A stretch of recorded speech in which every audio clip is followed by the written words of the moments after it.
Bom, pessoal, boa tarde novamente. Estamos aqui reunidos na Escola do Poder Legislativo do Estado do Rio de Janeiro, a ELERJ.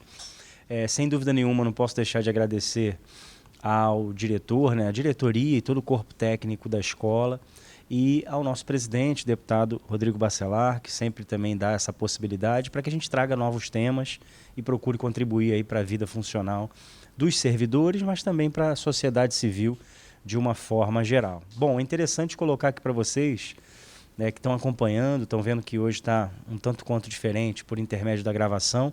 Aqui também agradecendo ao pessoal da TV Alerj, que está aqui dando esse apoio, que se não fosse a TV Alerj, a gente não ia conseguir fazer essa captação de material para vocês. Tivemos um probleminha aí mais cedo quanto à internet, mas embora ela já tenha retornado, estamos fazendo nesse modelo aqui para que vocês não deixem de ter.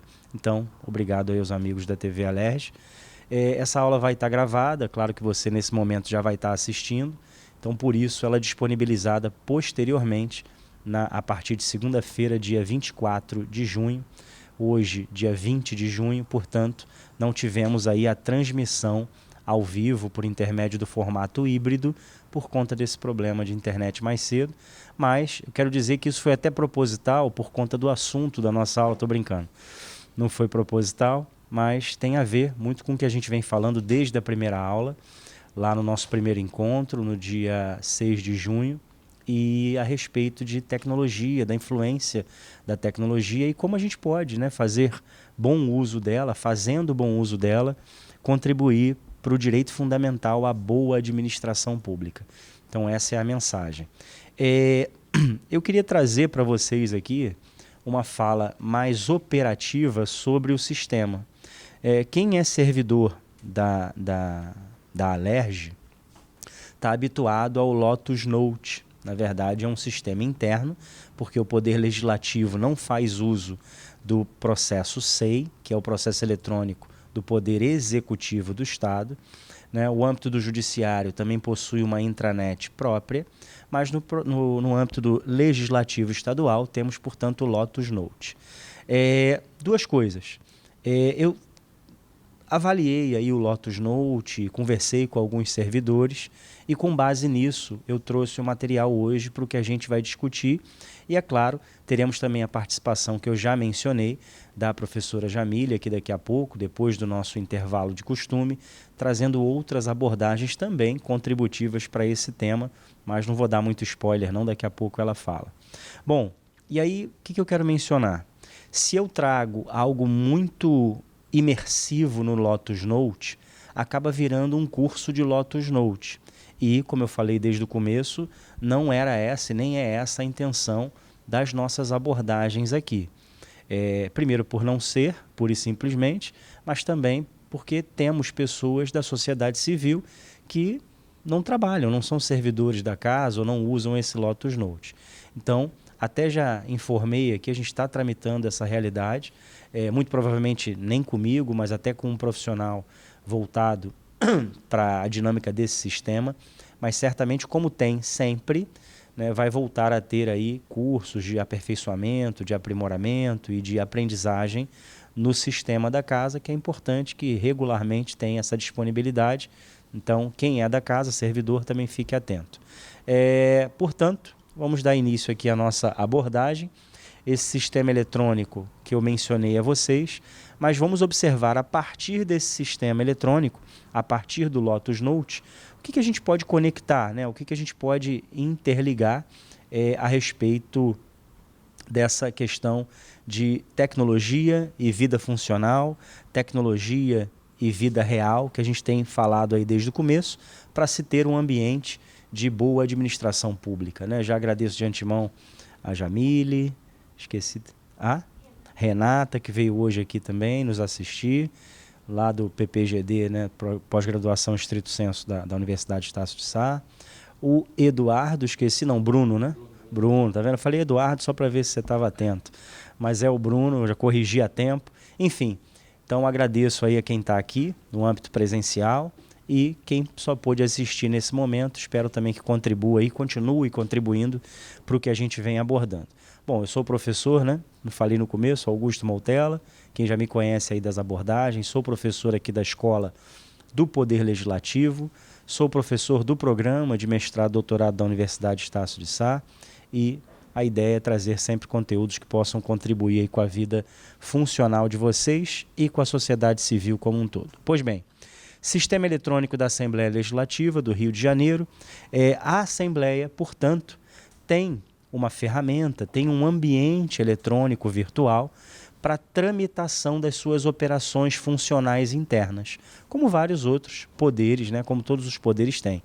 O que é interessante falar é que outros estados, e eu não vou mencionar aqui para não parecer que é bullying ou algo do tipo, mas alguns outros estados, embora próximos, embora até da região sudeste, aí eu acho que eu já denunciei, né?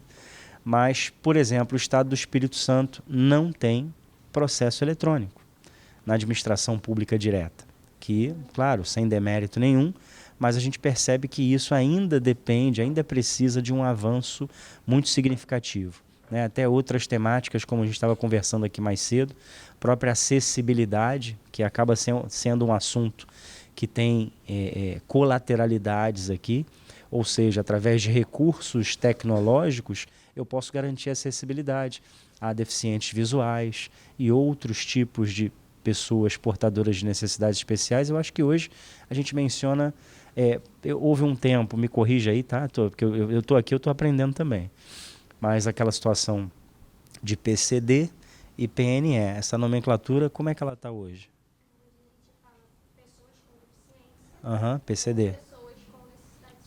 Então, ambos, então tá, que bom, achei que eu estava errado em algum.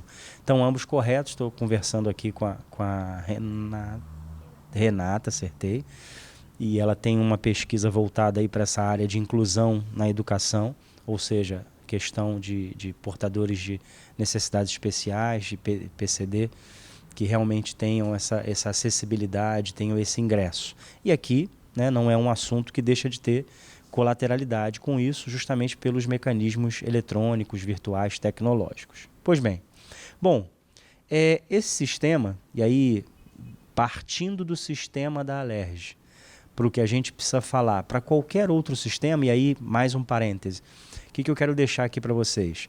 Augusto, eu sou da sociedade civil, mas eu sou servidor do judiciário, sou servidor do executivo, ou trabalho na iniciativa privada. Então, fica com essa ideia. A partir da existência voltando, de um sistema eletrônico para a gestão da minha vida funcional, a minha vida tende a ficar mais fácil. E aí tende a ficar mais fácil, mas vamos lembrar, já dando um spoiler, que na próxima semana teremos uma fala aqui voltada aí já mais à frente para os cuidados que eu tenho que ter. Nossa, que facilidade que a tecnologia trouxe. Semana retrasada e passada falamos de inteligência artificial. Inteligência artificial e outras ferramentas e software e programas. Nossa, isso tudo torna a nossa vida mais fácil. Mas até que ponto? Eu estou sendo responsável no uso dessa ferramenta? E aí a gente ainda vai ter para fechar os nossos encontros justamente essa análise. Quais são os cuidados, quais são os pontos de atenção que eu tenho que ter? Pois bem, então o servidor, né, deve autenticar aí o sistema, certamente você vai ter um login e uma senha. Quem é servidor aí ou aqui sabe disso, né? Você, às vezes, vou lá falar com o pessoal da informática, porque a minha senha não está acessando, ou meu e-mail não está acessando. Acontece direto, né? Às vezes você entra de férias e o seu e-mail está bloqueado. Por quê? Por uma razão simples, né? Até você está ali num impedimento funcional por conta do seu período de férias, certamente as suas comunicações funcionais serão suspensas, né, ou interrompidas, então isso é normal, seu login. Aqui é interessante falar, unindo direito e vida funcional, que é o que nos cabe, muito cuidado com essa seara de autenticação para evitar. Fala, pô, Augusto, evitar? O certo seria eu falar aqui de forma mais responsável, não fazer, né? Vedado. O correto é esse e eu espero que ninguém faça.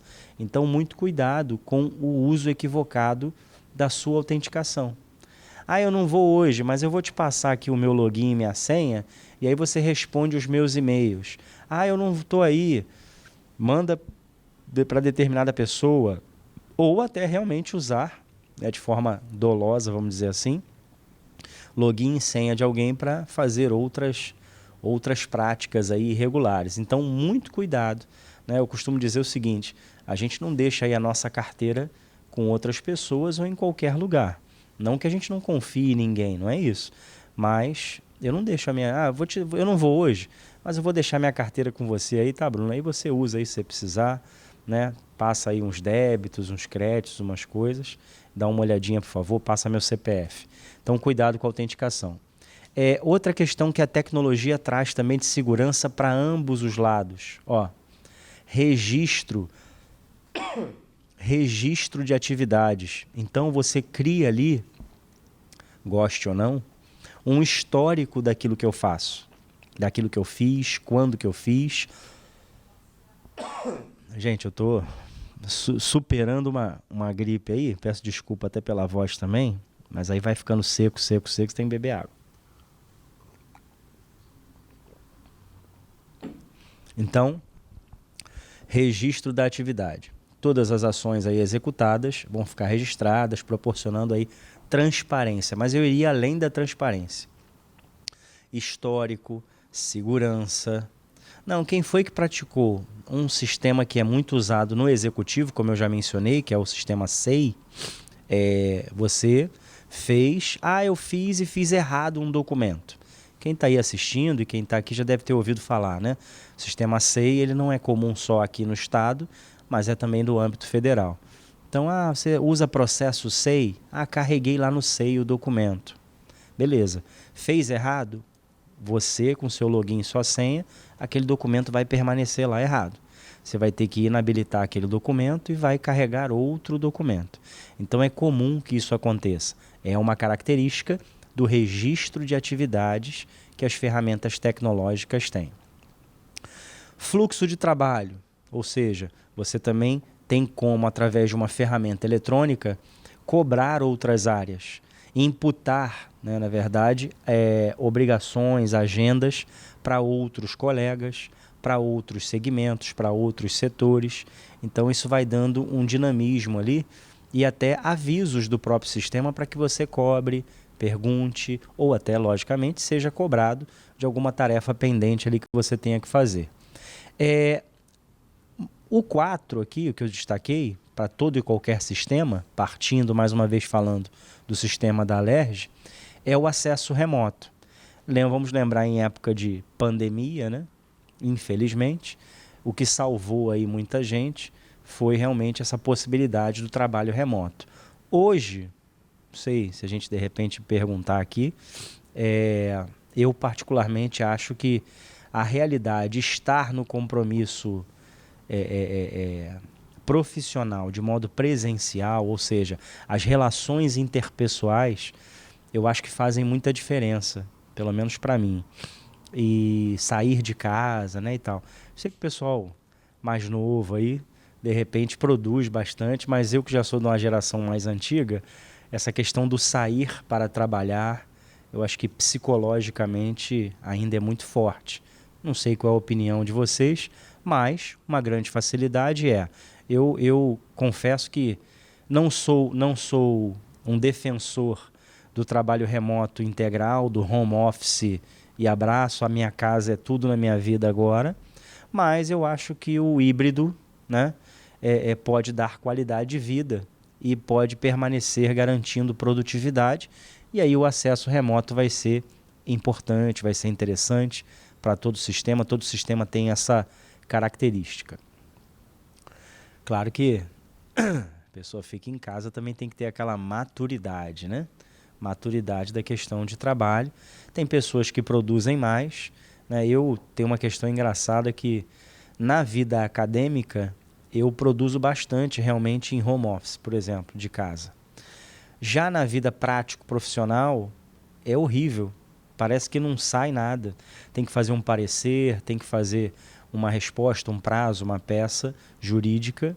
Eu tenho que estar no ambiente de trabalho. Parece que me ajuda ali a pensar. Não sei, mas aí sou eu. De repente você que está assistindo aí em casa, também vale a pena. Coloca aí nos comentários, manda pergunta. É interessante a gente falar isso aqui também. Embora a aula fique gravada, depois vocês conseguem também, até pelos canais da Escola do Legislativo, Se tiver alguma dúvida diante do que eu estou falando, colocar lá no Instagram ou até no meu Instagram, né? @Augusto Moutella. Vai estar aí no nomezinho, no vídeo, né? Bom, pontos de atenção. Familiarização. E aí, fala, pô, Augusto, muito simples, né? Hoje é muito difícil a gente não ter familiaridade com sistemas eletrônicos. A gente lida com o sistema eletrônico todo dia, o dia inteiro, no celular, no computador, entretenimento, vida pessoal, vida profissional. Só que não é isso que eu estou falando, não. A gente tem que lembrar, e a gente acaba olhando só para si, mas como eu comentei há pouco com a Renata aqui sobre PCD, mas temos que lembrar que temos muitas pessoas, seja fora da Alerj, mas também na Alerj, né? Não vamos chamar do servidor Matusalém ou da época de Moisés, não é isso? Mas tem uma galera, né, mais antiga. E nem sempre esse pessoal se atualizou. Ou por desídia, sendo muito franco, ou porque realmente não teve a oportunidade. Muitos colegas, talvez até mais novos, não só de idade, mas mais novos na casa, nem sempre têm paciência, né, para ensinar, que é importante também ter isso. Mas um ponto de atenção é essa questão da exclusão digital.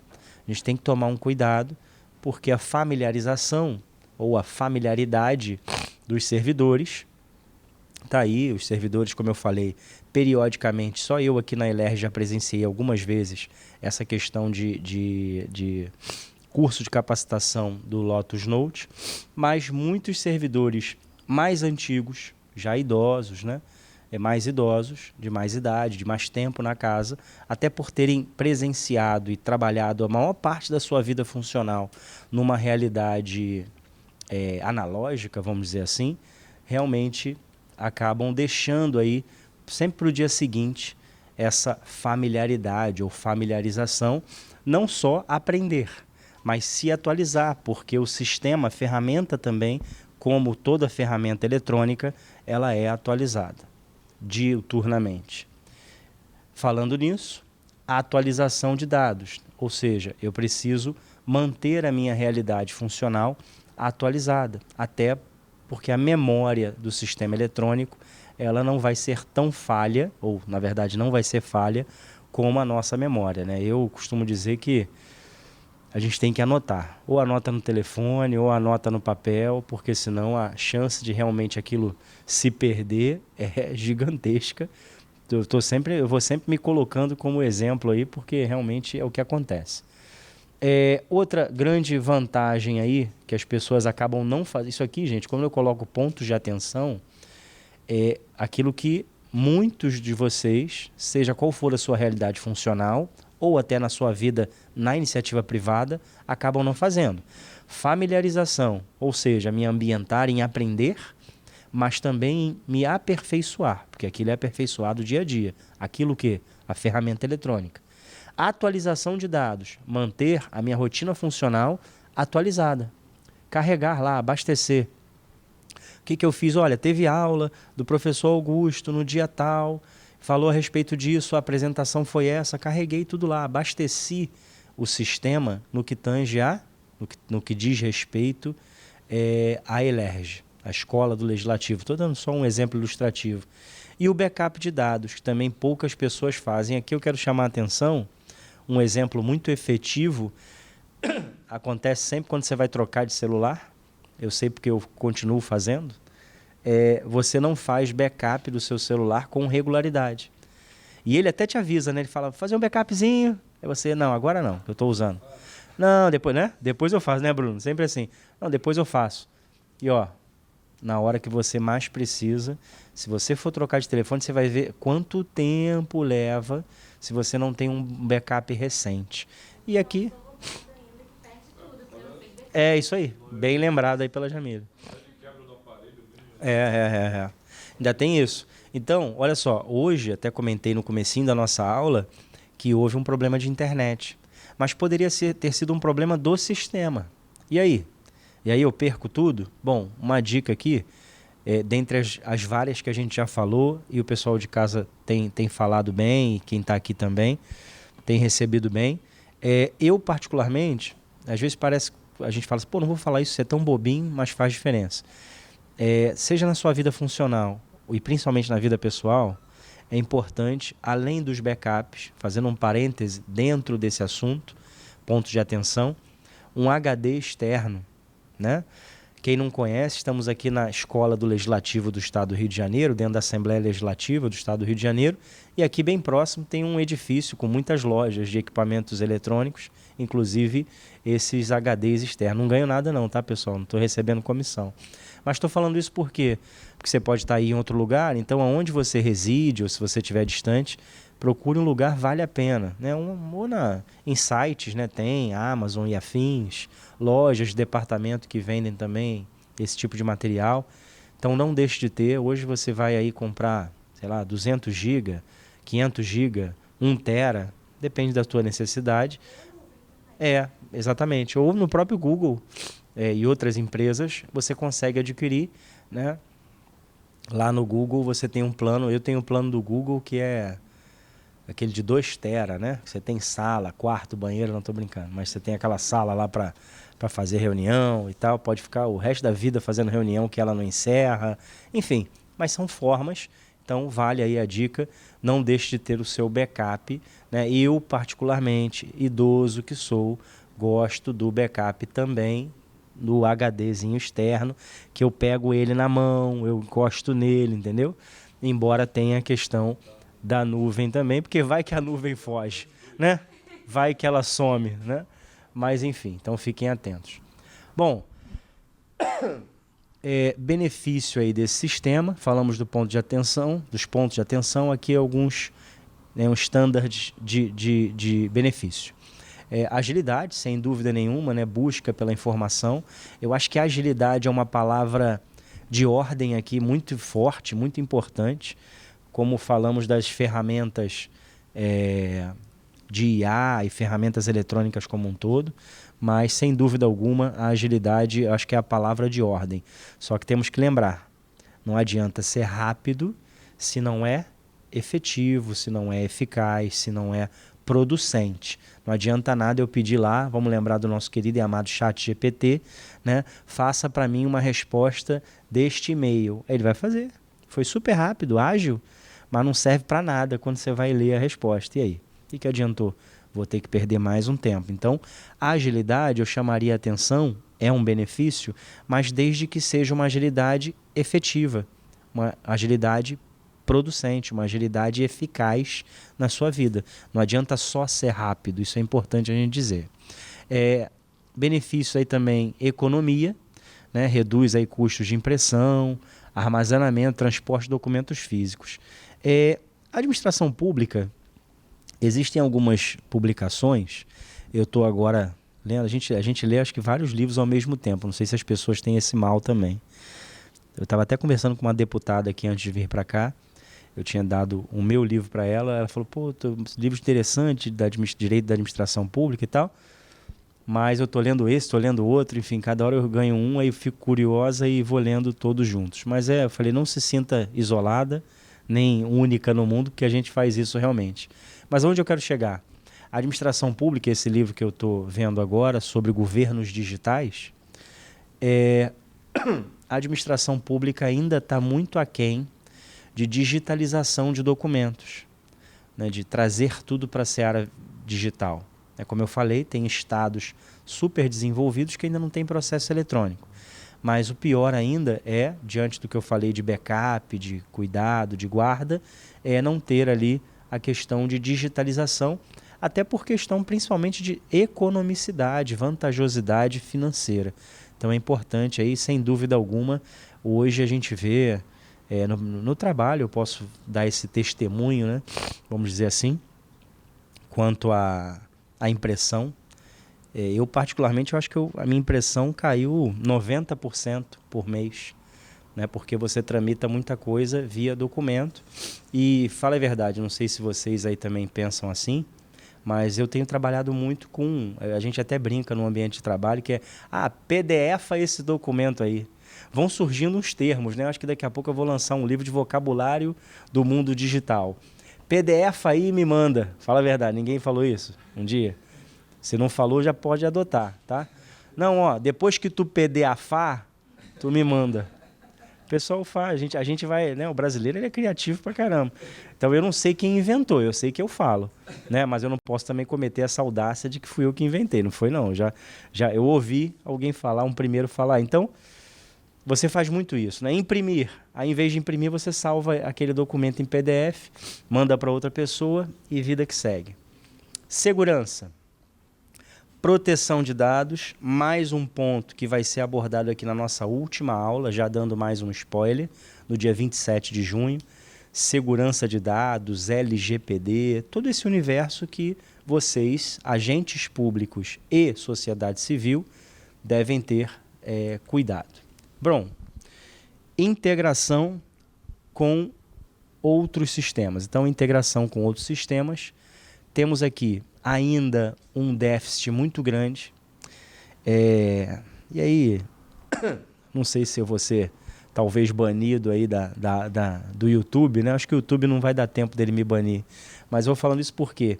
Porque a gente também ainda está muito distante de uma integração necessária. Eu sei que a Jamile já está fazendo assim, ó, que ela é uma defensora ferrenha disso, desde que seja feito de forma adequada, né, e não de forma a fomentar uma série de equívocos, que é o que vem acontecendo. Mas bancos de dados. O ideal, pessoal, não só em bancos de dados, mas o ideal realmente é que, por exemplo, o Estado, seja ele qual for, Estado membro, ele tem que ter um sistema eletrônico. E aí parece que propositalmente, né, eu tenho no Executivo um, no Legislativo outro, no Judiciário outro. Eu teria que ter um sistema. Através desse sistema, eu falaria com o Judiciário. Por exemplo, pode ter um deputado que quer falar com um magistrado. Claro que ele vai falar, mas o que acontece muito hoje? Ofício. Manda ofício de um poder para o outro. Muitas das vezes até em papel. Então, eu acho que a gente teria que ter um sistema de gestão administrativa. Não estou falando de sistema de processo eletrônico, jurisdição. Estou falando de gestão administrativa, olha aí. Já é um tema aí, ó. Doutorado, ó. Tá vendo? Unicidade de processo eletrônico. De gestão administrativa. Não é para ele processar processos administrativos dele. Isso ele pode até manter.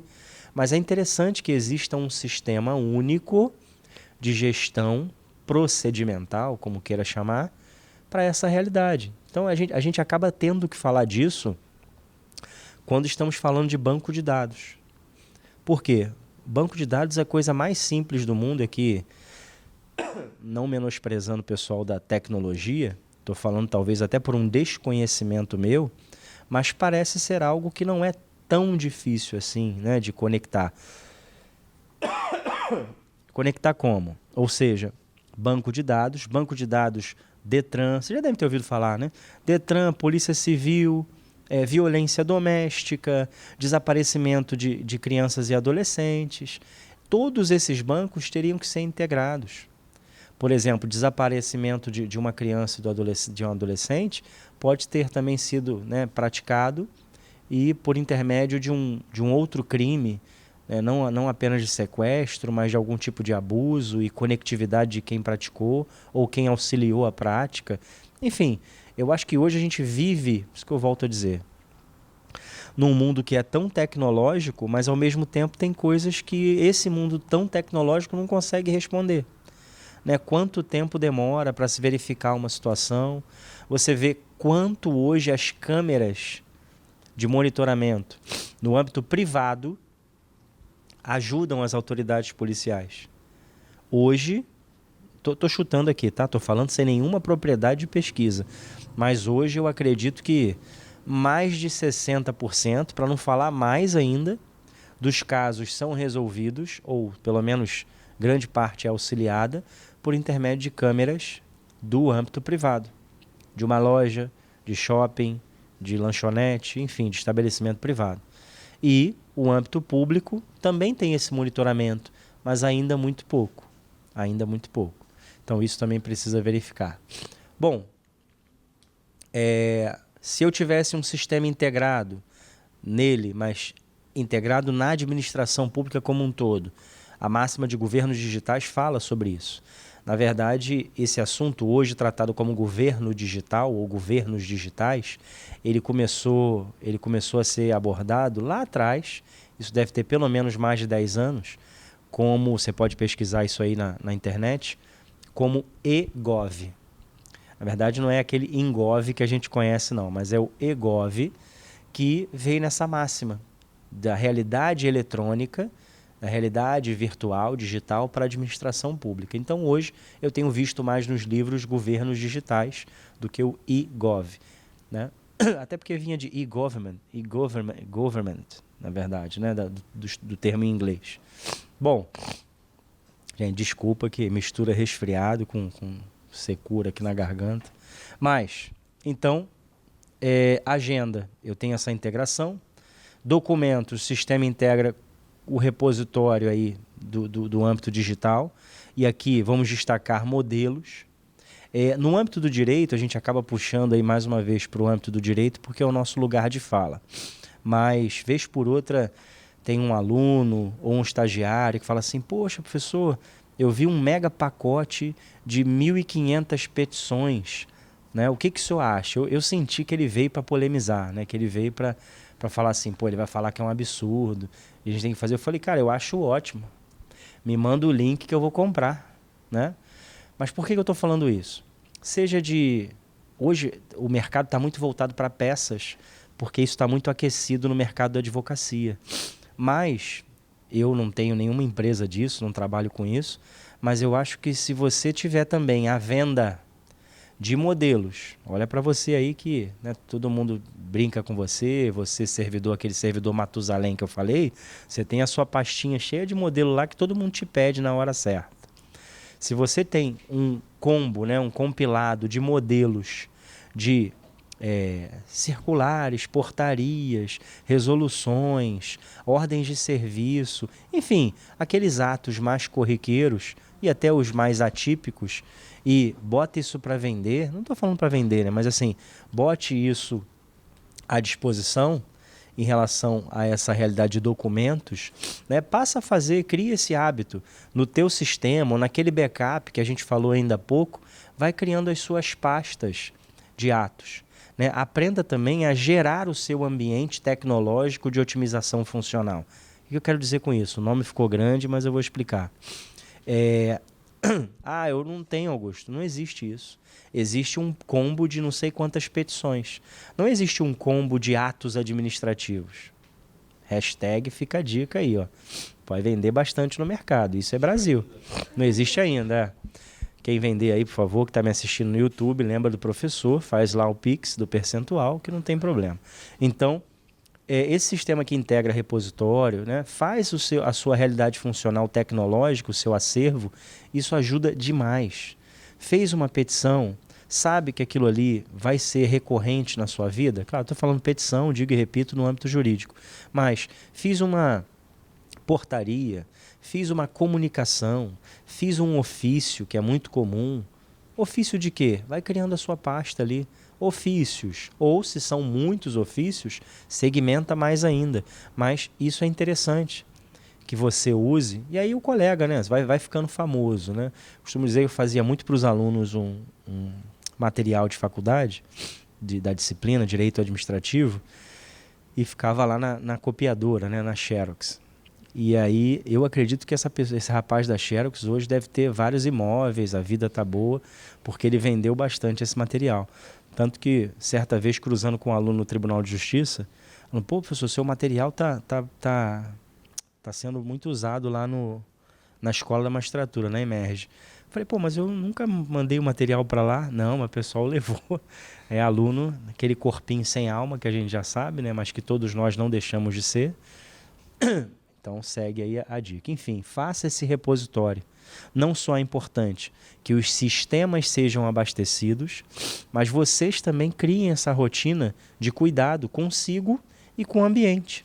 Por exemplo, eu estou brincando aqui, né? Mas claro que nessa situação de pós-durante gripe, tá vendo que a voz está uma beleza, né? Peço desculpa já você que está me assistindo aí, ou então que já parou de assistir. Mas assim, um dia que porventura você não vai. não fui, não deu, passei mal. Você tem lá a sua pastinha, ó, tem alguns atos que precisam ser feitos hoje, mas fica tranquilo, eu não estou aí não. Mas eu vou mandar aqui os exemplos, os modelos, e você faz, preenche aí, se tiver alguma dúvida me fala. Olha a tranquilidade. Que a gente sabe, né, meu amigo? Eu não vou falar porque o termo é muito baixo e chulo, não posso nem falar aqui, né? O pessoal da TV Alerj ali até me desliga agora. Mas assim, o ausente só, vocês já sabem o resto da frase. Então, um dia que você porventura não possa estar, essa situação de documentos, de repositório, seja o natural do sistema ou aquele que você tomou esse cuidado de ter, vão certamente te salvar. Comunicação, né? O sistema integra aí o sistema de comunicação interna, isso aí eu não vou ser redundante, a gente já falou mais ou menos quando começou lá no banco de dados. E aí passa aquela situação que eu falei, voltando um pouquinho aqui, dos benefícios, né? Na verdade, os pontos de atenção, melhor dizendo, familiarização, atualização, ó, olha aqui, ó, treinamento e suporte. Bom, se eu estou diante de um sistema, eu preciso aprender, eu preciso me aperfeiçoar, que é o suporte contínuo, e a atualização, e aperfeiçoar e ir capacitando à medida que algo novo é inserido naquele sistema. Bom, aqui também é interessante, eu já ia esquecendo, e para não esquecer, é bom falar logo que lembra, né? A Jamile falou na última aula da ferramenta Gama, e quem olhar ali na tela vai ver, ó, Made with Gama, olha que beleza, a gente já vai usando, vai fazendo. Se você não assistiu às outras aulas, deixa de ser preguiçoso, preguiçosa, vai lá, tem 2 aulas aí que a gente já abordou, com diversas ferramentas, a introdução dos nossos encontros, mas ferramentas que vários alunos já têm me falado que a vida mudou, né? É legal isso, né? Professor, o senhor mudou a minha vida, é muito profundo, né? Mas mudou a vida aí em termos de agilidade. Lembra sempre o perigo da agilidade. Não adianta nada ser rápido se não é efetivo, se não é eficaz. Se eu tive aquela produção rápida, mas não serviu de nada, ou vou ter que refazer o trabalho, então não adianta. Agilidade no âmbito eletrônico, tecnológico, virtual, eu tenho sempre que tomar esse cuidado. Rápido, porém cumprir o propósito que eu preciso naquele momento. Bom, aqui ficou até um pouquinho fora, aí eu vou botar a culpa na inteligência artificial, embora seja minha, mas segurança e... foi. Segurança e privacidade. Bom, autenticação, aquilo que eu falei no começo, né, do seu login, da sua senha, da sua identidade eletrônica, da sua identidade virtual, seja qual for o sistema, aqui da casa, o Lotus Note, como a gente vem falando, ou outro, né, controle de acesso, cada servidor possui também, não é só para acessar, mas é para transitar no contexto eletrônico. Tem lugares que eu não posso transitar. Ah, nossa, tadinho de mim, ninguém gosta de mim. Não, são questões hierárquicas. Por exemplo, chefia, diretoria, assessoria. Eu tenho umas situações que nem todo mundo acessa a mesma coisa, até porque não faria sentido ter aqueles escalonamentos hierárquicos de posição. Ia ser todo mundo igual, todo mundo mexe em tudo e está tudo certo.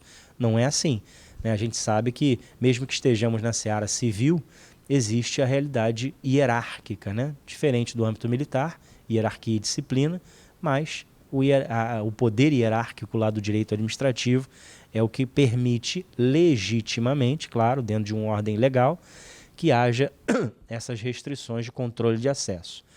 Criptografia de dados, né? Os dados são criptografados para garantir essa confidencialidade.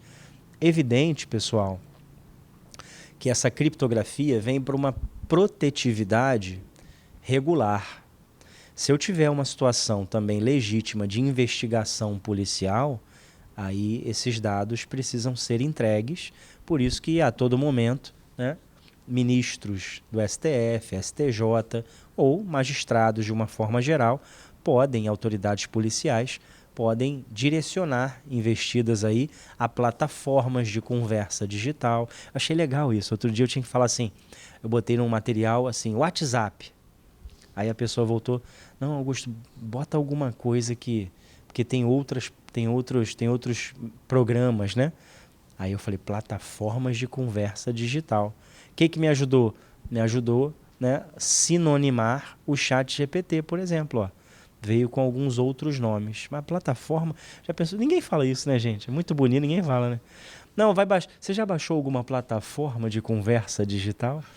Para mim, da minha geração, né, que é outra geração diferente do Edson, senão ele briga comigo. Edson não, Evandro. Mas eu corrigi a tempo. E aí, porque eu tentei contar mentira aqui, mas o Evandro me desmascarou na última aula. Mais uma coisa que eu não vou contar, se você quer saber, vai assistir aí a última aula do dia 13. Mas enfim, essa situação de investigação, né, investigativa, tem acesso, aí as autoridades respectivas vão ter acesso. Sim. Só rapidinho, mano. Eu passo o microfone para ele por conta da câmera ou dá para ouvir? Dá? Então, perfeito. Então segue. Tá bem aberto, né? Tá, então vamos lá. Pessoal, vamos acompanhar aqui uma pergunta sempre importante para vocês. Quanto à situação de falar em WhatsApp, inclusive do pedido judicial, que eu também tenho formação em direito, a situação enquanto você faça o pedido de quebra de sigilo, de conversa e telemático só do WhatsApp, vai ser quebrado só do WhatsApp. Todo e qualquer meio telemático de informação é outra coisa. Então, a generalidade aí, ela não traz eficiência.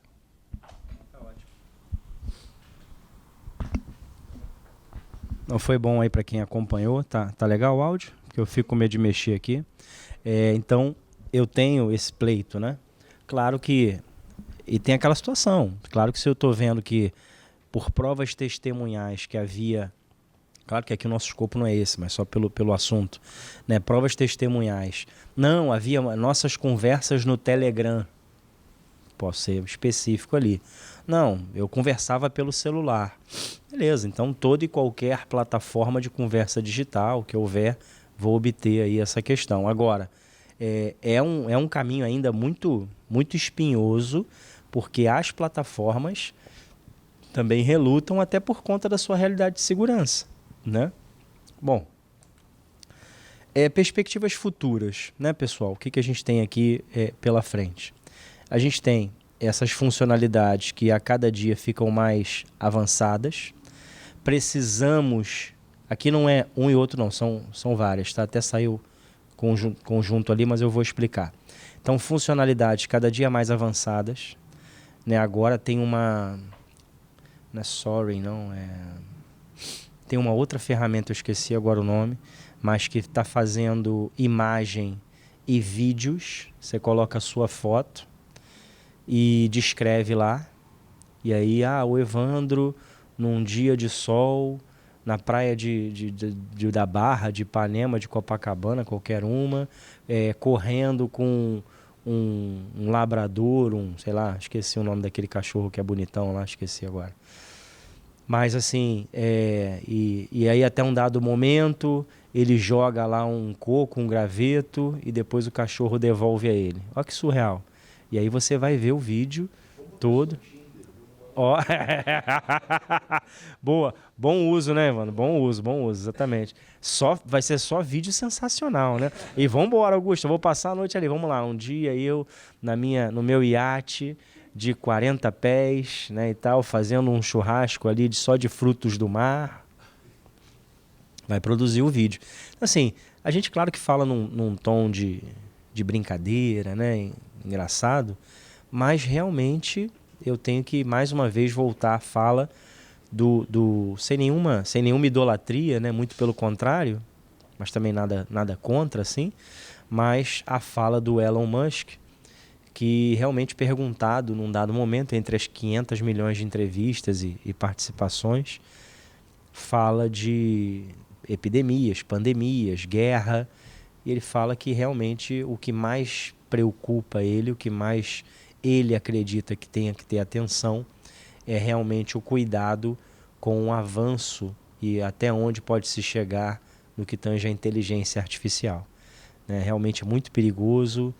Aí vamos fazer um paradoxo aqui, né? O uso legal, brincadeira, tudo bem, brincadeira, mas claro que você está fazendo algo fantasioso para botar lá a seu respeito.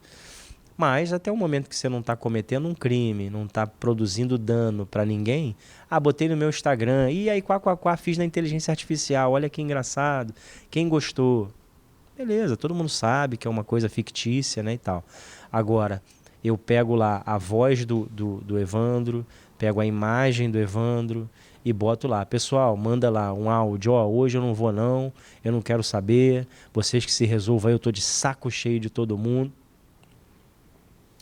Claro que até muitas pessoas falam, pô, cara, o cara não é disso, nunca agiu dessa forma, isso tá esquisito. Mas tem situações que são tão perfeitas, e aí eu vou citar um determinado empresário brasileiro que estava lá com a... não é dos mais normais da cabeça, né? Mas estava lá com a voz, com a imagem. Para ajudar o Rio Grande do Sul, eu vou liquidar esses aparelhos de ar-condicionado todos aqui. Não sei se vocês viram esse caso. Deepfake, exatamente. E aí, voz, imagem, movimento da boca, acabou. E várias pessoas fizeram Pix. Claro, vamos chegar lá também, né? Um aparelho de ar-condicionado LG, né? Também não ganho nada da LG, mas um aparelho de ar-condicionado, eu acho que era R$200, R$150, era uma coisa assim, muito fora de preço. As pessoas têm que suspeitar também. Mas as pessoas ainda continuam caindo nesse tipo de armadilha. Né? Tô falando porque até um amigo, há 2 dias atrás, falou comigo, pô, Augusto, me dá uma ajuda aí, me dá uma orientada, porque... achei que minha filha tinha trocado de telefone, a filha dele mora num outro estado, e caiu num golpe, meus amigos. R$10 mil ele transferiu. Ele tentou transferir do Itaú, Itaú por segurança travou. Tentou transferir do Santander, Santander travou. Quase que eu falei para ele assim, pô, tu tá com dinheiro pra caramba nas contas. Hein? E aí num banco digital, não vou falar qual é, que aí esse ele conseguiu fazer mais rapidamente. O que eu faço? Falei, cara, tem que falar com a sua gerência. E aí o banco digital é difícil nesse contexto, né? Olha aí o digital. Então, mas tem que se tomar muito cuidado. Mais uma situação dessas ferramentas. Ligações, vídeo, áudio. A gente viu, há muito tempo atrás, o Instagram, salvo engano, é de 2009, se eu não me engano, 10, por aí. Posso estar falando errado, mas não estou errando muito, não. Mas assim, o Instagram, você não era invadiram o meu Instagram, invadiram o meu WhatsApp. Para daqui a pouco, quantos áudios você tem no WhatsApp? Pegam o seu áudio. Hoje, pessoal, eu não estou aqui falando que, nossa, imagina, pode ter. Já existe. Já existe inteligência artificial que, acho que não é nem 1 minuto, com alguns segundos da sua voz, ele capta e ele vai produzir quantos áudios a pessoa, ele ou ela, quem quer que seja, quantos áudios se quiser sobre a tua voz. E um próximo passo já é associar isso à imagem, né? Então, realmente, a gente tem que tomar muito cuidado, por isso esse alerta, e mais ainda na vida funcional. Queria acrescentar, professor, 2 coisas. Boa tarde a todos. Especialmente sobre o WhatsApp, o Instagram, a gente tem a possibilidade de verificação em 2 etapas, que impede muitas vezes de você ser hackeado, então é importante para quem não sabe, até porque, por exemplo, muita gente tem o WhatsApp Business, que usa ali na sua função, usa o WhatsApp de maneira funcional, então é importante colocar essa verificação em 2 etapas, que você cadastra uma senha de 6 números, e aí, a partir ou do reconhecimento de face, ou com a senha que você consegue acessar, em alguns momentos, esse WhatsApp, quando ele verifica alguma incompatibilidade, que aquele telefone pode não estar com você, etc. E acaba auxiliando muito e evitando, né, dentro do WhatsApp, verificação de 2 etapas na configuração. Então, faça, professor. Mesmo assim, você ainda acaba caindo, você vai dar a senha para a pessoa. Vai chegar por SMS, você vai dar a senha. Você não dê a senha por SMS, isso é importante também. E também pensando, né, quando a gente está falando de deepfake, se a gente fala de pessoas públicas em ano eleitoral, essa situação se aumenta e muito, a gente vê a democracia sendo fragilizada. Então, a gente tem que pensar e correr atrás das fontes. Eu acho que em época de fake news, isso é uma questão muito importante, a gente ir verificar de onde estão vindo essas informações.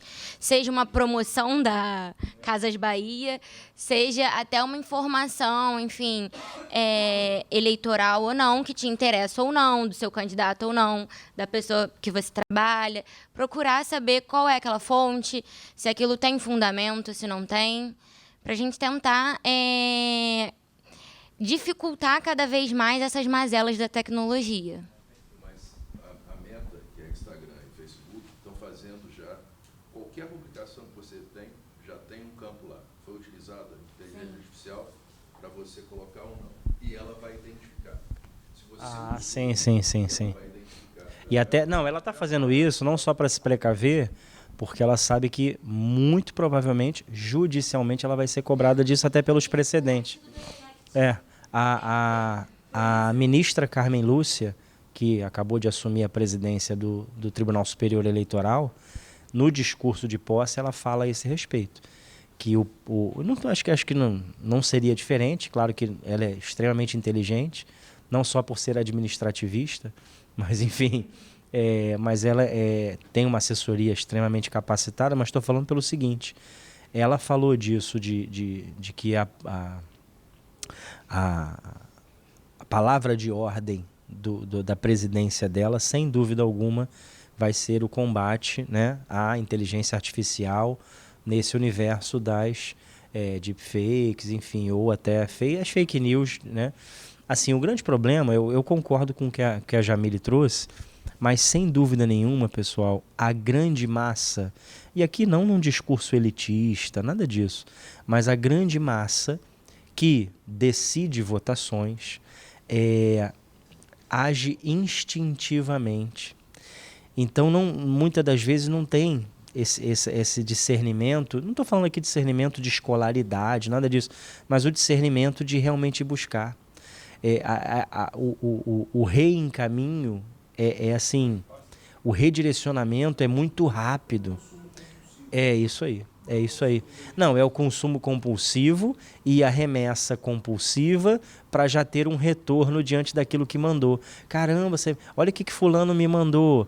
Ou seja, eu já ganhei uma ordem, até involuntário isso, mas eu já ganhei uma ordem de importância na vida daquelas pessoas porque eu que fui o transmissor daquilo e sem nenhum apego, sem nenhuma preocupação para ver se aquilo é de fato o que diz respeito ou não. Mas em tempos de eleição, até foi ótimo que a Jamile comentou, Evandro também, realmente a gente precisa buscar mecanismos de segurança. Então você aí nas plataformas de conversa digital, especificamente o WhatsApp, né, busque esses mecanismos, autenticação, né, em 2 etapas, fique atento, tudo que você puder, né? Claro que hoje a gente está muito mal acostumado, vamos dizer assim, mas tem lá aquele Face ID, ou aquele reconhecimento facial na maioria das questões, mas acaba sendo um mecanismo também de segurança. Então você verifica, né, certamente você vai ter em prédios públicos, prédios privados, cada dia mais essa questão, e vai auxiliar. Entrou que horas, saiu que horas, ficou quanto tempo. Por exemplo, há muito tempo atrás, e hoje ainda é usado, vamos botar aí há 15 anos atrás, a telefonia celular ainda analógica, e aí mais de 15 anos, começou a ser usada como mecanismo de identificação. Aonde você estava, quanto tempo ficou, qual foi o seu percurso de geolocalização. Hoje de forma muito mais acertada e assertiva, né? Mas importante aí vermos a questão tecnológica. Grande. Sim. Todas as outras. E o celular, e mensagem, passou algum débito. Sim. É verdade. Não, por exemplo, a gente vê, claro que em processos, né, mas, por exemplo, processo de investigação. Mas você, em termos administrativos, processo disciplinar, processo em questão de contas, né, de verificação funcional. Ah, mas fulano... Não, eu estava lá. Estava, tá bom. Então vamos começar sem a tecnologia. Me descreve aí o local de trabalho. Não lembro. Tá bom, pode ser que não lembre. Mas esse celular aqui lhe pertence? Sim. Bom, tem um fato curioso, né? Esse celular aqui nunca esteve no local de trabalho. Então, vai ficando difícil, já que a vida tecnológica é cada dia mais inafastável da nossa vida, né? Eu não comentei isso nas outras aulas, presente e involuntariamente e voluntariamente, né? Geralmente você tem um dia característico, né, na sua vida, que você vai ao mercado, você gasta X reais com frequência, coisas de farmácia, você bota combustível de tempos em tempos naquele valor, e o ser humano, tudo bem, tem pessoas que talvez são mais precavidas até por estarem fazendo alguma coisa de errado, mas no automático da vida, você geralmente bota gasolina no mesmo posto, porque o funcionário do posto já abastece, calibra seu pneu, já te dá um tratamento diferente, né? E a gente, logicamente, vai buscar onde a gente é bem tratado. Mesma coisa no mercado, por mais que você faça pesquisa ali, vai no outro lugar, mercadinho de bairro. E aí, gente, dinheiro virtual, eletrônico, digital. E mais ainda, hoje, por exemplo, na minha carteira, eu só tenho um cartão de crédito. Cartões de débito, outro tipo de cartão, eu nem ando, porque você já carrega tudo na wallet lá do teu... Na wallet, a gente usa esses nomes, né? Na carteira digital do seu celular e paga tudo ali. Exatamente, iOS. Agora, engraçado o seguinte, aí, determinado dia, você fica sem bateria. E aí? Não toma nenhuma água na rua, né, meu amigo? Passa fome, né? Literalmente, mas... não sabe o que faz. Em matéria de informação, o que é interessante, eu fui instrutor da Força Aérea, na Universidade da Força Aérea. E também era chefe de seção de investigação e justiça. Então, o acesso que você tem às informações são absurdas. Através, pura e simplesmente, do número de telefone, você vai conseguir o CPF. Através do CPF, você consegue acessar a nota fiscal do que o cara comprou no supermercado. Acabou. É porque, às vezes, não se quer pegar. Isso. Não, e na nota fiscal você tem o que ele comprou no supermercado. É isso aí. Claro que tem muitas pessoas que aí num contexto até analógico, vamos dizer assim, ainda vivem minoria, mas ainda tem muitas pessoas que vivem à margem dessa tecnologia e que ainda usa dinheiro, usa não sei o quê, ou dentro, pessoas até que propositalmente estão nesse contexto, que são criminosos, por exemplo, tráfico de droga e outros contextos criminosos ilícitos aí, que realmente vão viver à margem disso. Mas ainda assim, em algum momento você vai ter um cruzamento, não tem como. É isso aí. Na verdade, a gente ainda vai ter um número extremamente reduzido, mas não só por não existir, mas porque realmente até as instituições que emitem, na verdade, Casa da Moeda, mas eu digo as instituições bancárias, instituições financeiras, também já procuram não ter esse fluxo, né, de dinheiro e tudo mais. Você vai sacar, você vai no banco, você vai conseguir de repente lá, sei lá, 50, 100 mil reais.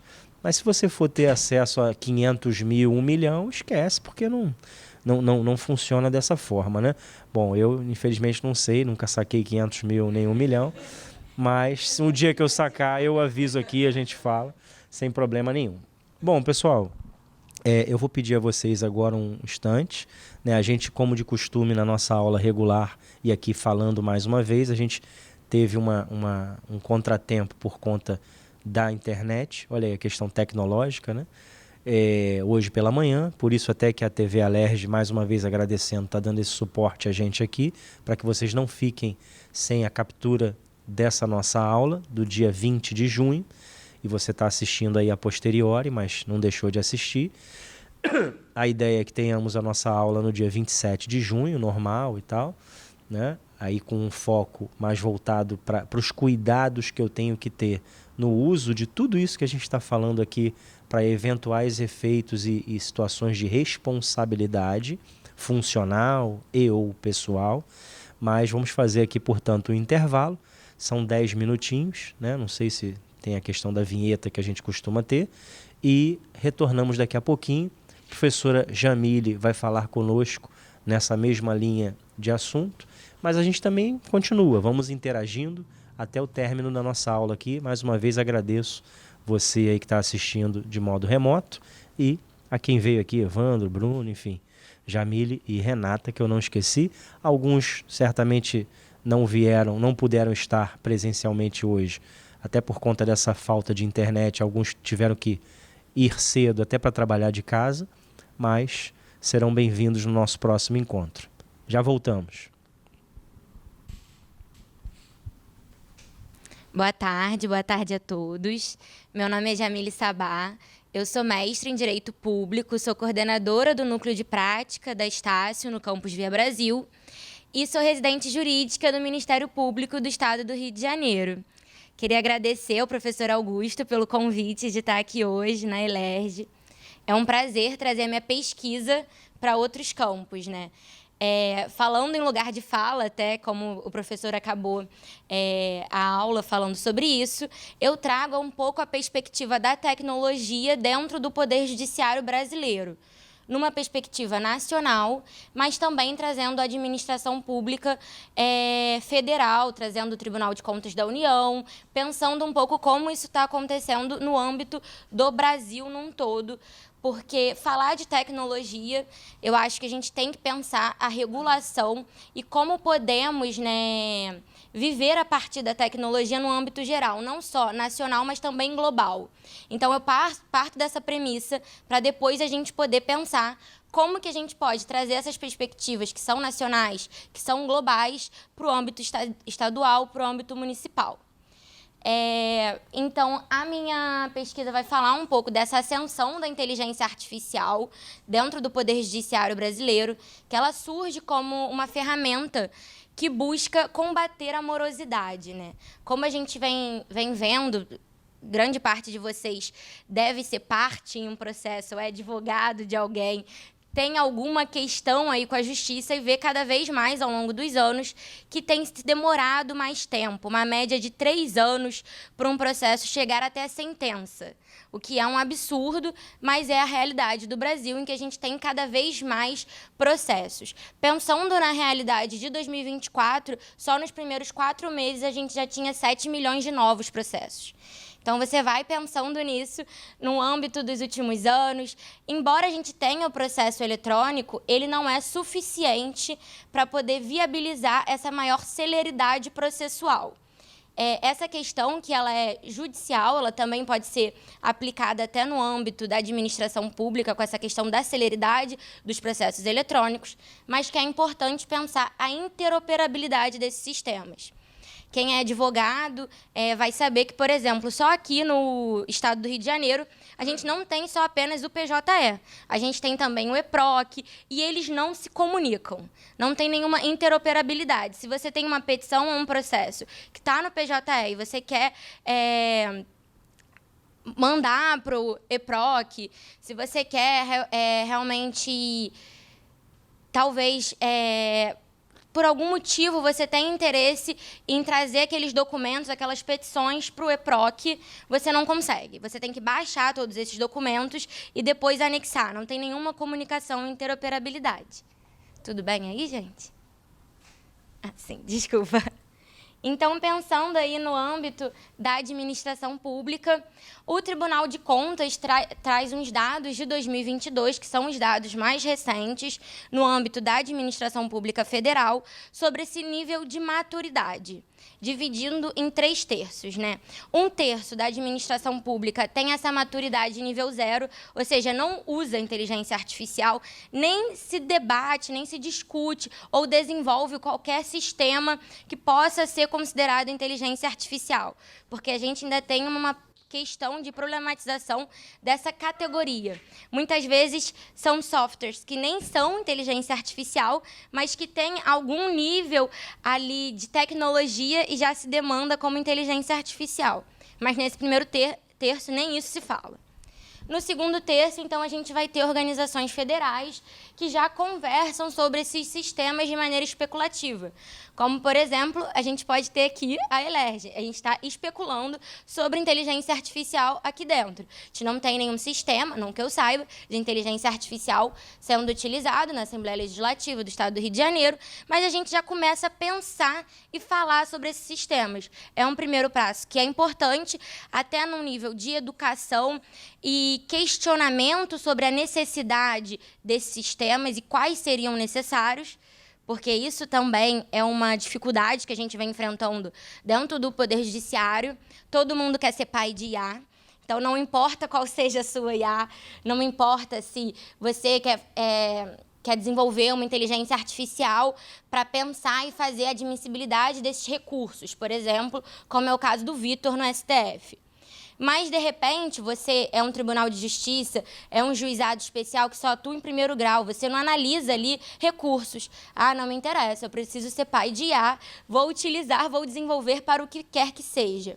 E a gente tem muita dificuldade dessa interoperabilidade que o Conselho Nacional de Justiça vem tentando aí combater, mas com muita dificuldade mesmo, de se falar e se comunicar sobre o que está sendo desenvolvido em cada um dos 92 tribunais do Brasil.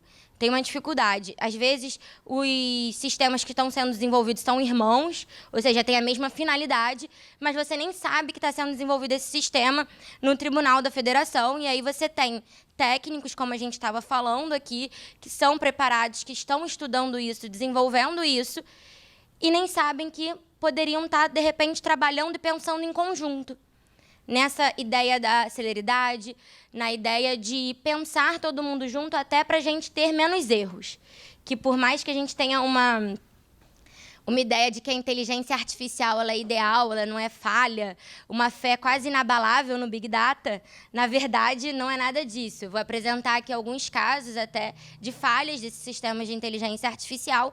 Então, a gente tem que analisar e trabalhar com eles de maneira muito crítica, pensando que, tal como nós, são dignos de falha, porque temos pessoas em cada uma dessas pontes de sistemas de inteligência artificial.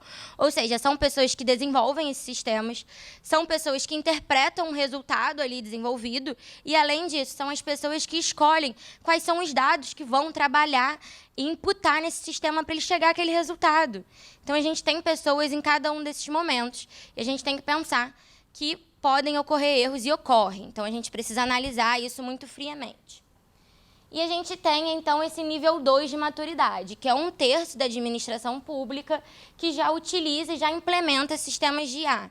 Mas esse comparativo, quando eu trouxer os dados relacionados ao Poder Judiciário, você vai ver que é um quanto mínimo, assim, chega a ser ridículo o quanto de tecnologia a gente tem na administração pública quando a gente fala do Poder Judiciário, que está aí desenvolvendo tecnologia. Não sei se isso é bom, mas está desenvolvendo muita tecnologia. E aí, quais são as ações do TCU nesse âmbito? O que o TCU, né, o Tribunal de Contas da União, pode fazer para favorecer esse desenvolvimento, para agilizar essa maturidade da administração pública?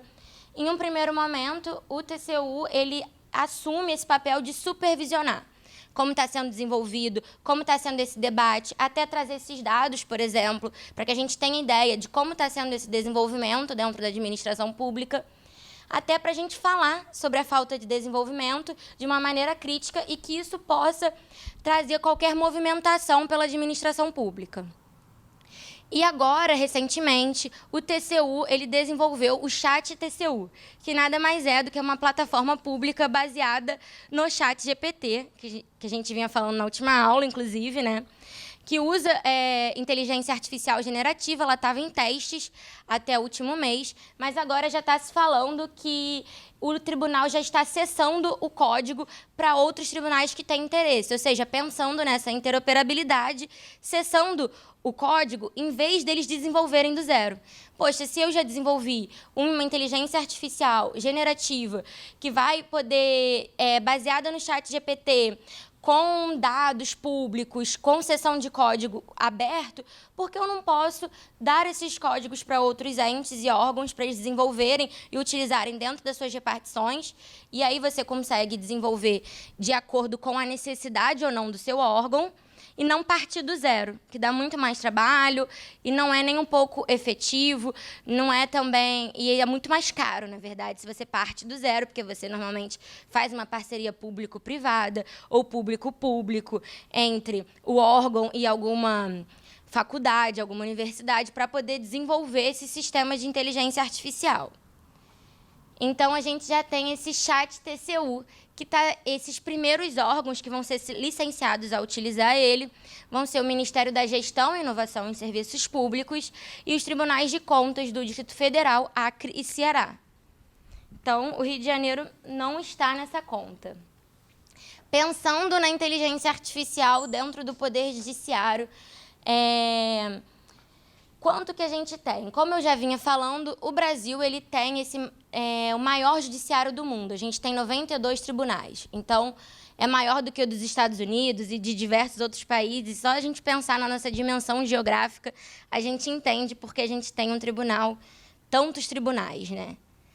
Precisamos de tantos tribunais porque temos muitos processos. Pelo menos num nível atual, a gente precisa dessa distribuição judiciária.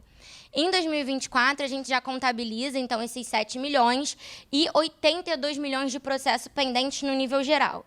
É um quanto absurdo que um ser humano normal vai trabalhar durante 5 anos ininterruptos e não vai diminuir, não vai nem fazer cosquinha. Porque enquanto tem 82 milhões nisso, esses dados foram até atualizados até abril, até agora já devem ter mais quase 4 milhões a mais do que a gente se falava, se a gente for pensar ali numa questão matemática, que muitas vezes também não é nem um pouco lógica. Tem muito mais processos do que a gente consideraria.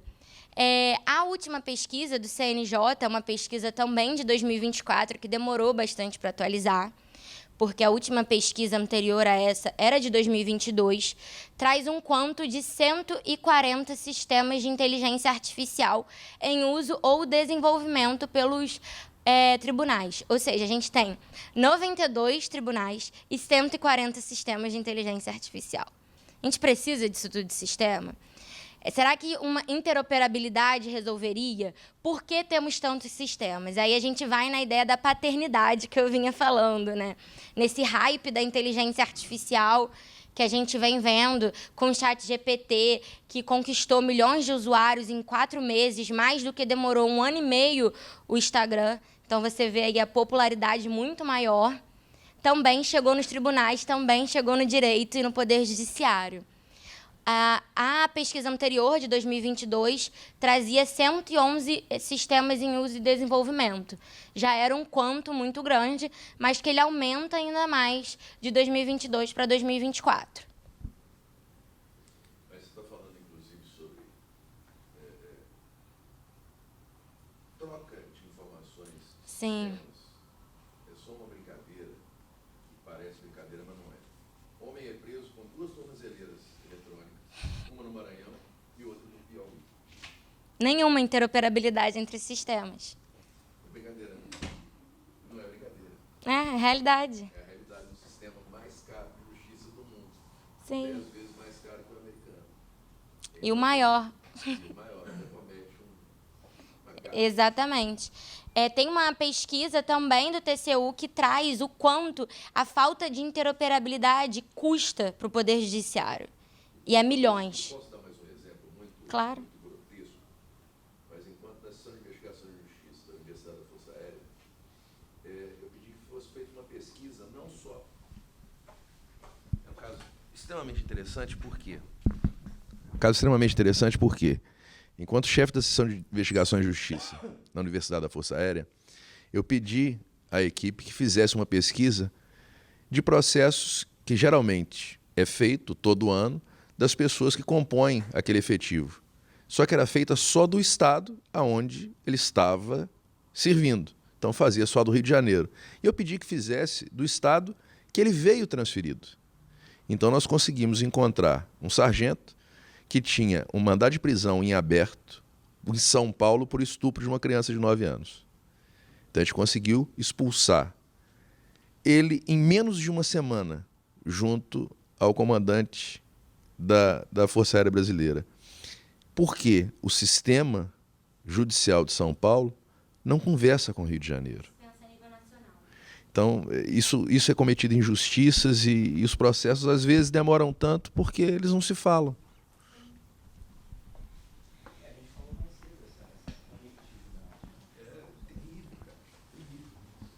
Como o Evandro vinha falando, então, essa questão da interoperabilidade, ela não é da inteligência artificial, mas esse erro ele vem sendo cometido também no desenvolvimento de sistemas inteligentes. É um erro que é, na verdade, dos sistemas de processamento eletrônico, que a gente tem o PJE, a gente tem o EPROC, a gente tem o ESAG, tem tantos outros, e que a gente vem vendo, até por conta desses dados que eu trouxe, vocês conseguem ver com clareza isso, como esse erro ele vem se replicando no desenvolvimento de sistemas inteligentes, porque com 92 tribunais, porque a gente tem 140 sistemas em uso ou desenvolvimento. E chuto dizer que na próxima pesquisa vamos ter pelo menos dobrado isso aí.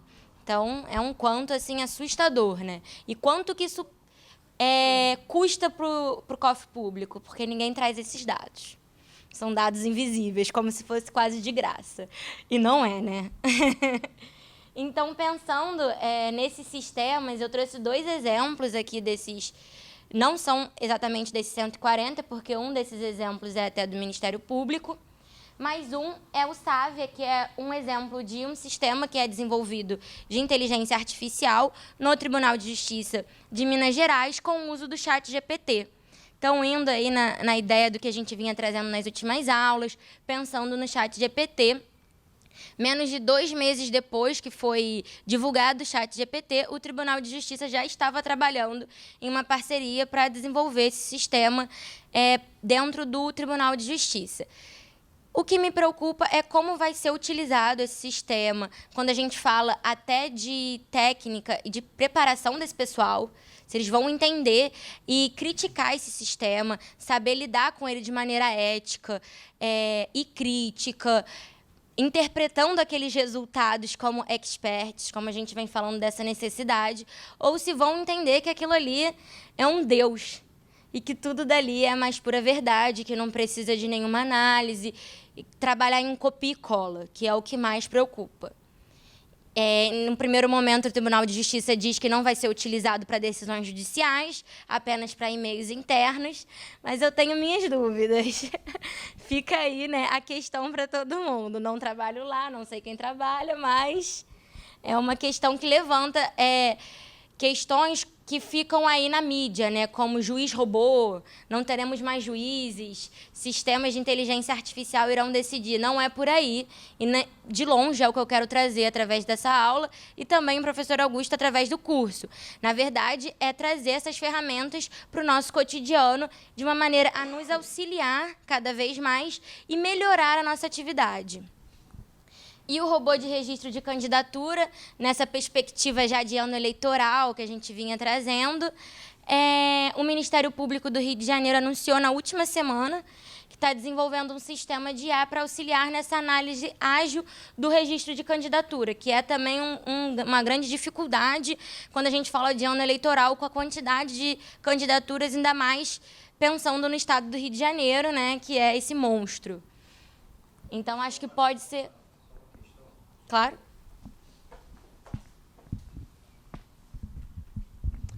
É interessante comentar aqui, nisso que a Jamile está trazendo e que a gente vem abordando, que existe também, primeiro aquilo que a gente falou no primeiro momento da aula de hoje, que quão importante é a conexão dos bancos e conexão do sistema.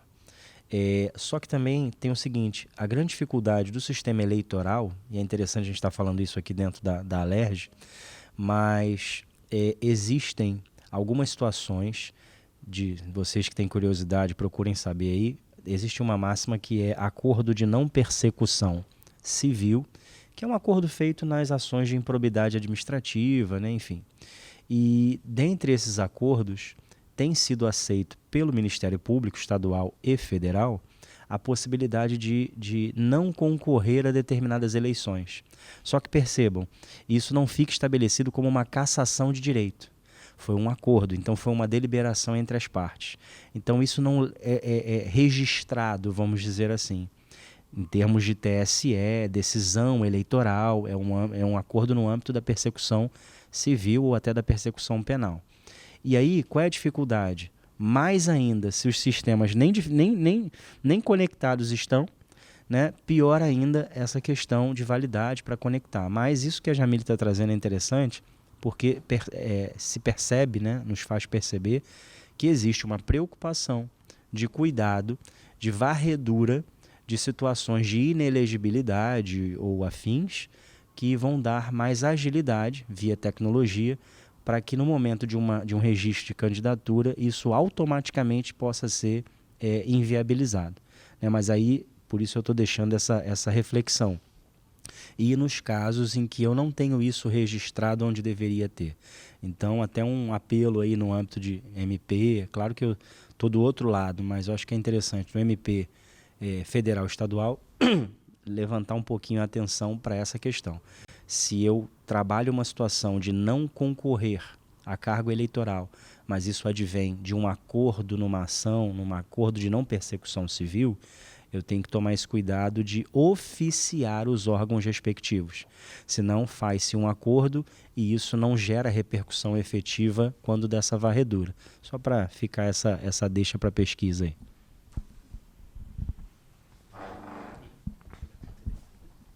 Perfeita colocação, professor. É importante ressaltar que é primeiro sistema de inteligência artificial do MP. Então, também ali a gente está engatinhando ainda em tecnologia dentro do Ministério Público Estadual, mas é muito interessante, porque também na escola do Ministério Público, que é o IERB, onde eu já pude participar de alguns cursos também, a gente vem tentando debater cada vez mais a tecnologia. Então, a gente parte daquele nível 1 de maturidade para ir para o nível 2 de maturidade. Casos emblemáticos de uso do ChatGPT no judiciário. Até pensando um pouco na continuidade da aula passada, do que a gente vinha falando sobre como utilizar funcionalmente o ChatGPT, os cuidados para se ter, eu trouxe alguns casos dentro do judiciário, seja do uso por juízes ou advogados desse ChatGPT, que não tiveram bons resultados. Na verdade, os resultados foram bem negativos, resultando até a multas, processos administrativos e etc. Então, é cada vez mais necessário, embora a gente não tenha uma lei geral de inteligência artificial ainda, hoje no Brasil, o que a gente tem nível mundial é o AI Act, que foi aprovado em março na União Europeia. A gente tem a resolução dentro do Poder Judiciário 332 de 2020 do CNJ, que traz alguns parâmetros éticos para esse uso. Então, é importante também pensar a estratégia brasileira de inteligência artificial, que pode ser analisada no âmbito da administração pública, estadual ou federal, sobre esses princípios para a utilização ética da inteligência artificial. O que a gente deve levar em conta, como nos resguardar, pensando no princípio, por exemplo, da transparência, que é até como o Evandro vinha falando, sobre agora, quando a gente faz um post no Instagram, ter que vir na legenda que foi utilizado inteligência artificial. Isso está alinhado ao princípio da transparência. As pessoas terem noção, né, terem conhecimento de que está sendo utilizado inteligência artificial. Até alinhado também à publicidade, né? Isso começou com a publicidade, que vinha aquela legenda, post de publicidade, agora post de IA. Isso está estabelecido no AI Act e o Brasil vem tentando, né, e até as plataformas também, alinhar aí esse nível global de uma ética, que vem sendo um grande debate e uma grande dificuldade mesmo a nível mundial, porque é muito difícil ser ético, dá trabalho, gasta dinheiro. Então, não é tão interessante assim quando a gente fala para as plataformas que elas vão deixar de operar em um mundo sem regras, em um mundo que eles são os donos, agora eles vão ter que seguir algumas determinadas regras, alguns determinados padrões para poder se encaixar e poder estar dentro de países, né? Então, a União Europeia traz esses parâmetros até também pela OCDE. E aqui no Brasil, o que a gente tem hoje, além de diversos projetos de lei que estão sendo debatidos, tanto na Câmara dos Deputados quanto no Senado Federal, a gente tem a Resolução 332 do CNJ, de 2020, e a Estratégia Brasileira de Inteligência Artificial, que passou por uma revisão recente, e é muito interessante de ser lida. Então, assim, para quem está começando a utilizar a inteligência artificial no âmbito funcional, eu indico. Além disso, a gente tem também um princípio muito importante, que é o princípio da não discriminação. Um pouco mais à frente, eu vou trazer um caso bem interessante, também dentro do âmbito do Poder Judiciário, discriminatório, de uso de inteligência artificial de maneira discriminatória, para a gente entender a importância desse princípio da não discriminação e também desse pensar crítico quanto à tecnologia e quanto a esse uso da tecnologia. Pensando no ChatGPT, aqui a gente vai ter, num primeiro momento, aqui dentro do Brasil, uma petição com o ChatGPT no TSE. Né? A gente está aqui bem em clima eleitoral dentro da ELERJ, então eu trago de novo o Tribunal Superior Eleitoral. Aí, o advogado ele usou o ChatGPT para elaborar um sistema, uma petição de amicus curiae no Tribunal Superior Eleitoral. Então, só que no final da petição, ele informou que fez com o uso do ChatGPT. Nossa, por que ele informou? Porque a intenção dele, na verdade, era forçar uma regulamentação de inteligência artificial generativa pelo CNJ. Porque essa resolução 332 é uma resolução de 2020, então uma resolução anterior ao ChatGPT e sua popularização. Ela não fala de inteligência artificial generativa, mas ela fala de inteligência artificial no âmbito geral. Então, ela pode ser considerada também interpretada de acordo com o ChatGPT. Mas é preciso bons olhos, né, para assim se ver. Então, ele quis forçar uma regulamentação proibitiva para esse uso, tanto para os advogados quanto para os juízes. Foi nessa intenção que ele elaborou essa petição e que ele informou que a fez. E o que resultou? Não resultou em nada. Resultou foi numa multa de litigância de má-fé de 2.600 para ele, porque não dá para você elaborar uma petição e informar para o juiz que você fez com o uso do ChatGPT, né? Então, fica a dica, não façam, senão vai doer no bolso. Ou se o façam, pelo menos não informe, né?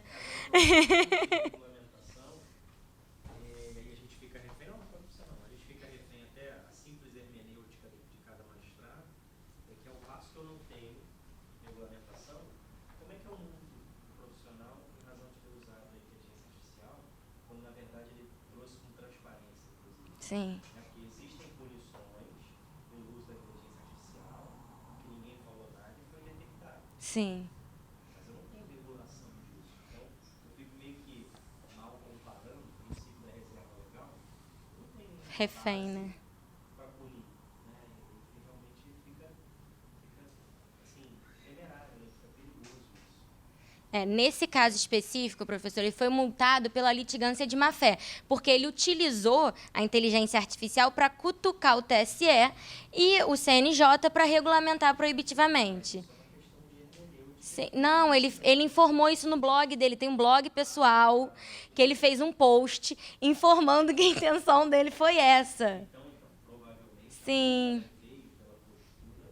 Sim. Sim, não, Isso, exatamente. Ele tem um blog, Jornal GNN, que ficou super famoso dentro aí do âmbito jurídico depois disso. Então, acho que, na verdade, era uma promoção pessoal desse advogado. Exatamente. E aí, pensando nos Estados Unidos, né, que a gente vem ali, eles divulgam muitos casos e a gente tem uma familiaridade na perspectiva de ter muita divulgação de casos de mal-sucedidos de uso de inteligência artificial dentro do Poder Judiciário. Esse caso é um desses, que foi falsos precedentes, né? O ChatGPT, ele inventou precedentes.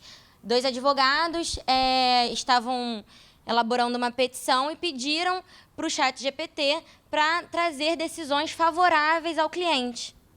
O ChatGPT trouxe, mas eles não foram verificar essas decisões. Inventa. Exatamente. Como a gente vinha falando, o ChatGPT inventa. E esse caso é um caso de invenção, que ele inventou os precedentes.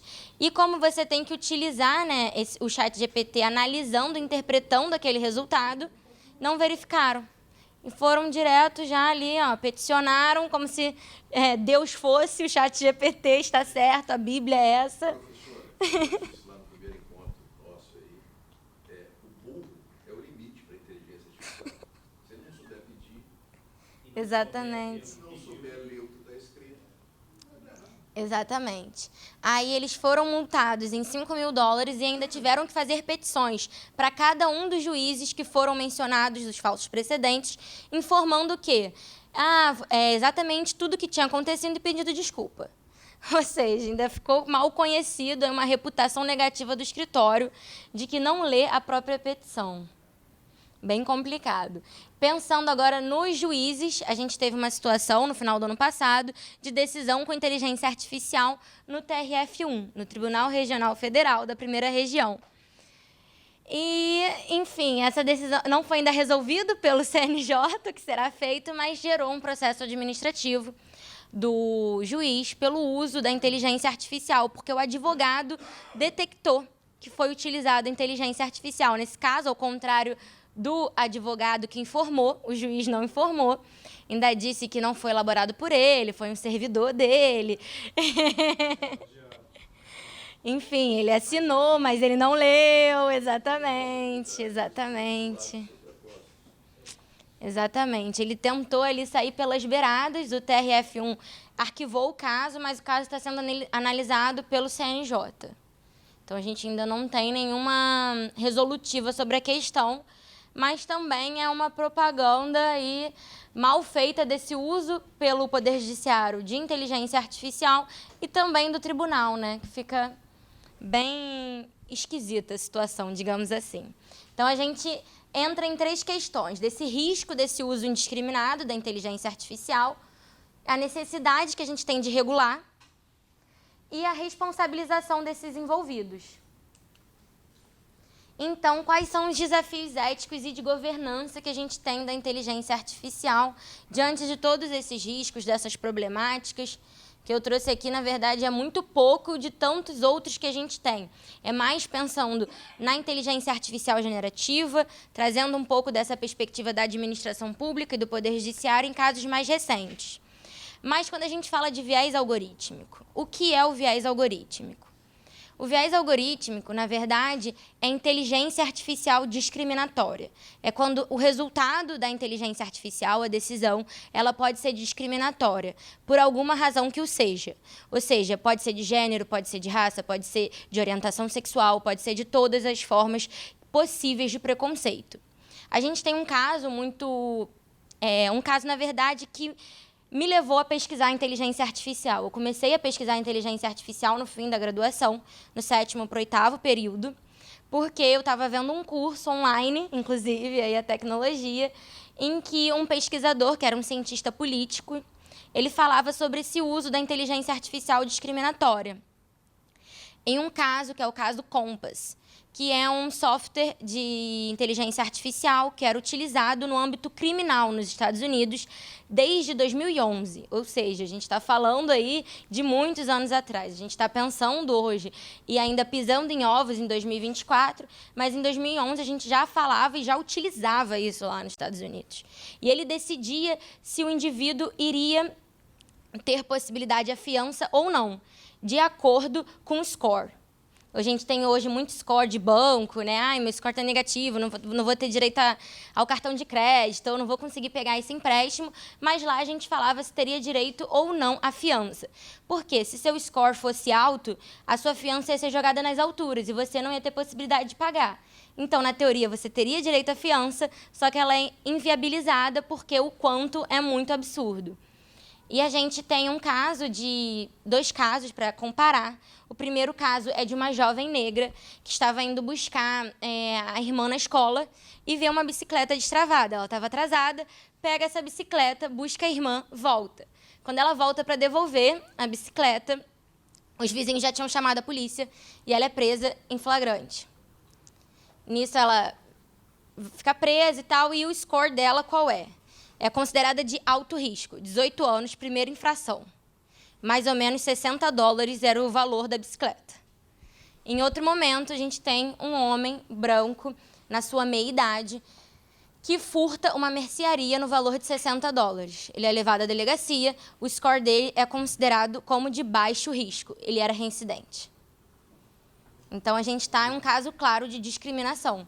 Por quê? O mesmo quanto, o mesmo crime e duas decisões totalmente diferentes pelo sistema de inteligência artificial. E decisões que muitas vezes a gente pensa assim, a inteligência artificial vai estar certa, vai ter uma acertabilidade melhor do que a minha. Mas esse estudo que foi feito pela ProPublica, que é a ONG dos Estados Unidos, disse que a acertabilidade é igual cara ou coroa. Você joga uma moeda para o alto, a probabilidade do sistema de acertar é a mesma de cair cara ou coroa. Então, para que a gente precisa de um sistema que é milhões de dólares para fazer a mesma probabilidade que um cara ou coroa? A gente tem que começar a questionar isso. Eu falei no começo, também dos demais, de nada adianta agilidade sem eficácia. Exatamente. Eu saio toda hora do enquadramento. Exatamente. A falta de diversidade é uma questão que a gente tem agora pensando no Brasil. Uma pesquisa da Quem Coda BR, que foi feita com a Preta Lab, fez uma pesquisa com base em quem está desenvolvendo esses softwares de inteligência artificial. Quem são as pessoas, os técnicos que desenvolvem. E, assim, acho que, na verdade, combina e concorda com um senso comum, que são homens brancos de classe média alta, que desenvolvem esse software. Então, quando a gente tem um software que tem tendência a ser discriminatório, que é desenvolvido por uma parte bem específica da sociedade, a gente já tem a discriminação em dois âmbitos, seja no desenvolvimento e seja no resultado. Então, aqui a gente só falta os dados. Como esses dados são escolhidos? E aí tem um TEDx que é muito interessante, que é da pesquisadora Joy Bullone, dos Estados Unidos, que ela fala de um software de reconhecimento facial que ela desenvolveu para poder se formar no mestrado acadêmico, PhD de lá, né? E aí ela fez o software como de todos da classe, porque era um trabalho padrão para se formar. E quando ela foi testar o software nela mesma, o software não reconhecia, ela era uma mulher preta. Ela tinha que botar uma máscara branca para o software reconhecer ela. Enquanto os colegas não tinham essa dificuldade, porque eles não eram pretos. E ela começou a ver que, na verdade, então, quais são os dados que estão sendo escolhidos ali? Quais são os dados que são imputados? E aí, quando a gente fala do ChatGPT, qual a pergunta que você faz, como você faz essa pergunta para chegar àquele resultado. É como estão sendo feitos esses prompts, como são os dados que a gente está imputando. A gente vê cada vez mais casos, né, de câmeras de reconhecimento facial que estão ajudando a segurança pública para efetivar prisões e tudo mais. Mas como está sendo feita a coleta desses dados pessoais, essas faces? A Microsoft, que é uma das grandes desenvolvedoras desses sistemas, já tem algumas questões também de falta de diversidade de dados nesse input. Nos Estados Unidos, a Joy Bullone, como eu vinha falando, que eu indico esse TEDx, ela até foi uma das pessoas que possibilitou aumentar esse banco de dados da Microsoft, porque tinha feito uma pesquisa, a Microsoft, e o grau de acertabilidade era da câmera de reconhecimento facial, 92%, você sendo um homem branco, ia caindo até chegar a menos acertabilidade, que eram mulheres pretas. E aí ela começou a trazer respostas sobre como melhorar esse reconhecimento. Em formas de artigos, palestras, a Microsoft ouviu e melhorou. Hoje a acertabilidade do sistema já é bem maior. Então, a gente precisa cada vez mais dessa comunicação da academia com a sociedade, enfim, da divulgação dessa problematização, para a gente pensar como resolve e tentar mover, mesmo que minimamente, alguma coisa. A gente tentar melhorar esse sistema. Hoje a gente fala de sistemas que são muito imperfeitos, mas eles podem ser cada vez menos imperfeitos. Claro que a gente vai ter sempre que analisar criticamente esse uso. A gente sempre vai ter que interpretar esse resultado. A gente vai ter que ser expert, né? Eu estava preparando esses dias uma aula de processo civil com o ChatGPT, e aí eu pedi para ele algumas questões de responsabilidade civil. Ele trouxe artigos do código anterior. O código não é vigente. Esse existiu. Mas não é o vigente. E se eu não tivesse lido, de repente, se eu não soubesse quais são os artigos, tivesse considerado aquilo ali preparado, imagina. Ia dar matéria que não faz sentido nenhum, né? Que não cai na OB. Então, mas a utilização não é para preguiçoso. Exatamente. Se a pessoa for preguiçosa, vai dar errado. Exatamente. Esse é o mal do contexto. As pessoas acham que veio para substituir a gente. Se não for conjunto, não vai dar certo. Eu acho que é muito mais cosmético e ágil, mas você tem que ter a sua supervisão. Se não tiver, vai dar errado. Ele vai te dar mais tempo. Como você vai utilizar esse tempo? Para se capacitar, para, de repente, ler alguma coisa, você vai utilizar esse tempo para lazer apenas. Exatamente. Aí você vai saber cada vez menos, você não vai conseguir analisar aquele resultado criticamente. Se usasse ainda o tempo justamente para aprimoramento de conteúdo. Exatamente. Até um slide sobre isso, que a ideia, eu acho que é essa, a ideia central desse curso, pensando especialmente como a gente pode lidar com a tecnologia. São questões que para muitos são óbvias, mas que a gente precisa falar. Porque o pessoal utiliza a tecnologia, a gente está cada vez mais utilizando, mas como a gente usa esse tempo. Por exemplo, eu também fiz o meu PowerPoint com a Gama, como eu indiquei na última aula. Para mim foi ótimo, mas o texto base do PowerPoint é meu. É um texto que eu escrevi, os dados são meus, então eu sei que são corretos. Mesmo assim, quando a gente faz com o uso da Gama, a gente tem a possibilidade de permitir que ela mude ou não aquele texto. Então, se você permitir que ela mude o texto, você ainda terá que reler para saber se ela não criou alguma coisa, se ela não tirou um dado, se ela não inventou dado novo. Então, você precisa ali analisar criticamente. Então, como a gente tem que pensar no âmbito da administração pública no geral, essa governança desses sistemas de inteligência artificial, que eu acho que é bem interessante a gente falar isso até no âmbito aqui da ELERJ, falar no âmbito da administração pública, como a gente está num nível de maturidade muito pequeno, se a gente já pensa em desenvolver ela com governança, esse desenvolvimento vai ser muito melhor e vai ser muito melhor utilizado no futuro. Porque a gente pode impossibilitar questões, por exemplo, de interoperabilidade. A gente pode pensar nisso já enquanto embrião, para não ter esse problema quando já está desenvolvido, quando já se gastou milhões e quando já está se gastando milhões cada vez mais. Primeiro, a auditoria própria, que o TCU já está desenvolvendo isso, um sistema de auditoria para fiscalizar o uso da IA na administração pública federal. Guia de parâmetros, que o TCU também vai elaborar, esse guia de parâmetros, e aí parâmetros e riscos, pensando em diretivas éticas do uso da inteligência artificial, e política diretiva. O CNJ ele planeja estabelecer essa política diretiva clara. Hoje a gente tem, como eu já falei, a Resolução 332 no âmbito do Poder Judiciário e a Estratégia Brasileira Nacional no âmbito geral, até para a sociedade civil em qualquer utilização. Temos até incentivo de desenvolvimento de inteligência artificial por trás de programas da Estratégia Brasileira de Inteligência Artificial. Então, é bem interessante. Um tema também que a gente bateu na última aula, que foi sobre o mercado de trabalho. As profissões vão acabar, os robôs farão tudo, nós ficaremos na praia. Não é por aí. E nem é para ser por aí, senão cada vez teremos esse uso pior da inteligência artificial. Como vai ficar esse mercado de trabalho, né? Segundo o Fórum Econômico Mundial de 2023, que são esses dados, a gente vai ter a criação de 69 milhões de novos empregos e a eliminação de 83 milhões. Então, a gente fica aí com uma eliminação total de 14 milhões de empregos ou vagas, né? Que a gente vai ter esse furo. Mas também a inteligência artificial não vem só para o mal. Surgem novas possibilidades, novos empregos, né? Como, por exemplo, o marketing digital, os influenciadores, que há pouco tempo a gente não tinha influenciadores. Hoje a gente tem influenciadores ganhando milhões. Cada vez mais, né? A gente vê esse mercado se acendendo. Tem até engenharia de dados, segurança de TI.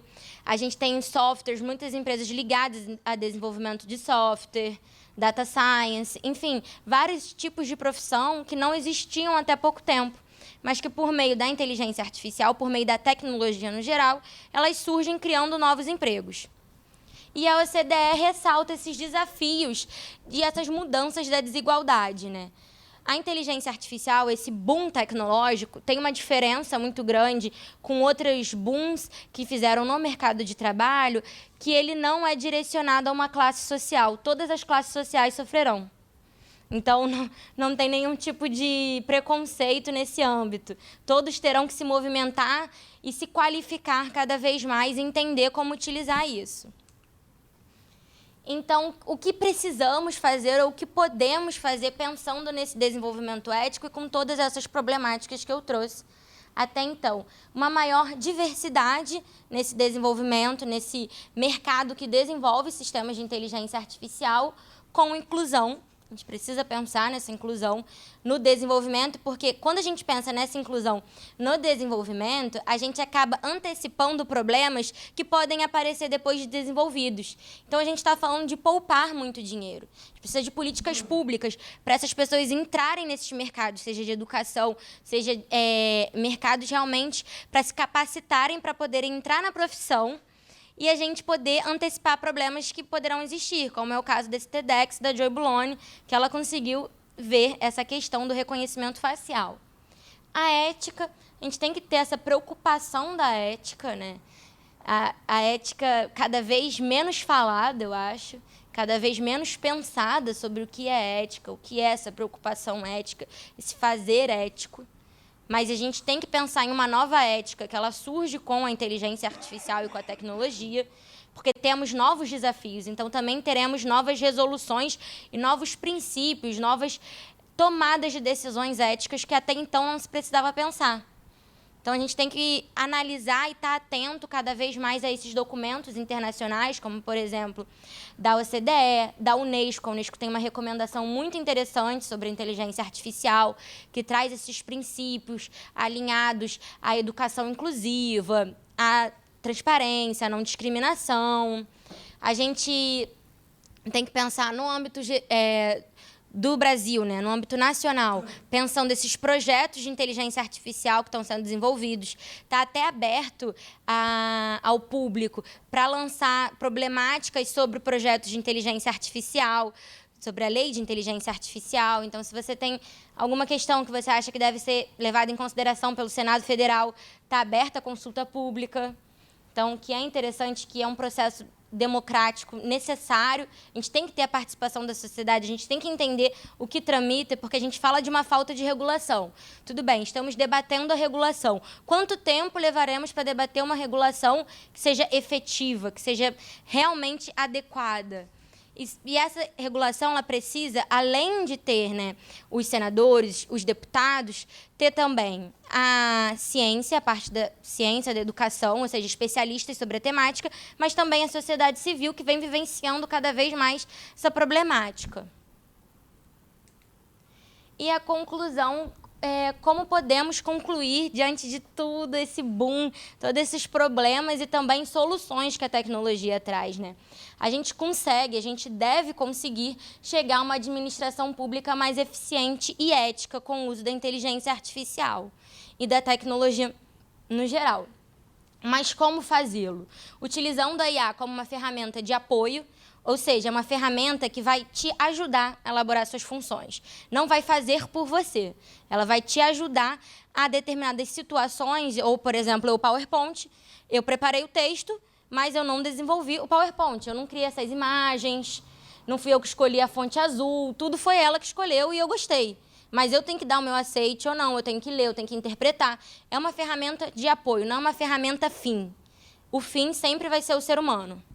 E também um treinamento e aperfeiçoamento contínuo do pessoal, que a gente pode estar observando aqui na ELERJ através desse curso, que é para aperfeiçoar, entender essas questões que muitas vezes elas são ali mais técnicas, até de difícil compreensão, mas que são necessárias para a gente entender por que esse desenvolvimento está sendo assim, para a gente compreender como a gente tem que utilizar no dia a dia, no cotidiano, e usar esse uso cuidadoso e com discernimento, que é o que a gente vem tentando aí, ao longo do curso, enfatizar, e falamos mais de 1000 vezes, porque é necessário. A gente precisa utilizar para trazer celeridade, mas também não perdendo toda a qualidade que a gente busca entregar através do nosso trabalho. Então, a gente tem que utilizar a nosso favor, e não nós a favor deles, né? Enfim, acho que é isso. Espero que vocês tenham gostado, gente. Muito obrigada. Ah, só um momento. Já acabou?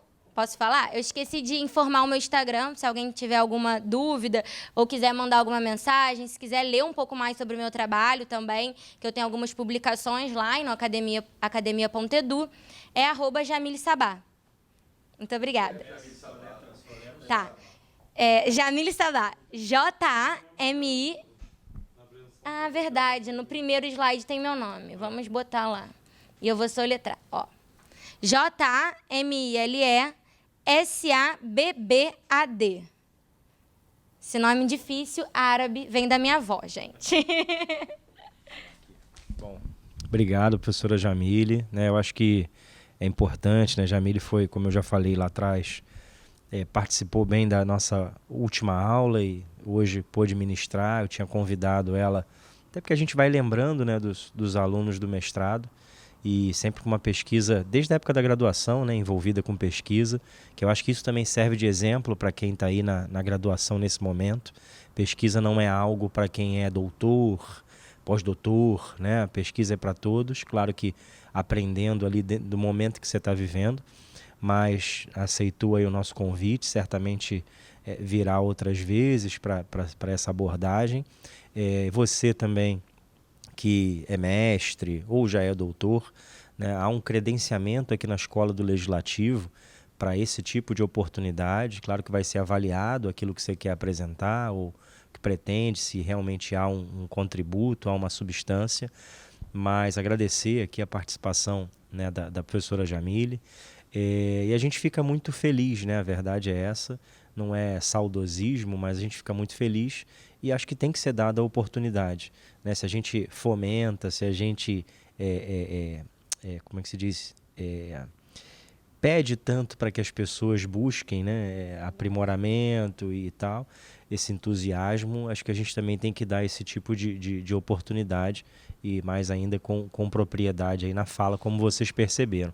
Mas só um adeno, né, a gente vai ouvindo e vai refletindo, né, é inviável deixar aí de pensar e concatenar o que a gente está ouvindo, mas hoje o que eu percebo é que temos as ferramentas digitais, ferramentas de IA, enfim, tecnologia como assessoramento na nossa vida, mas são ferramentas para tirar o peso cognitivo e intelectual, não substituí-lo, né? Ou seja, para nos dar talvez expansões cerebrais para a gente trabalhar. O que lá atrás, talvez numa revolução industrial, que é o que a gente está vivendo hoje, a revolução tecnológica, aconteceu, né? O ser humano tinha um trabalho braçal, às vezes, muito exaustivo, e aí vieram ferramentas, maquinários, mas também não substituíram o ser humano. Então temos os robôs hoje, né, comparando aí a atualidade, mas que precisam ser, como se diz, configurados, operados, construídos pelo ser humano. Então acho que já passou da hora da gente compreender e aceitar que, seja qual for a revolução industrial ou a revolução tecnológica, ela não vem para substituir o ser humano. Acho que esse quase que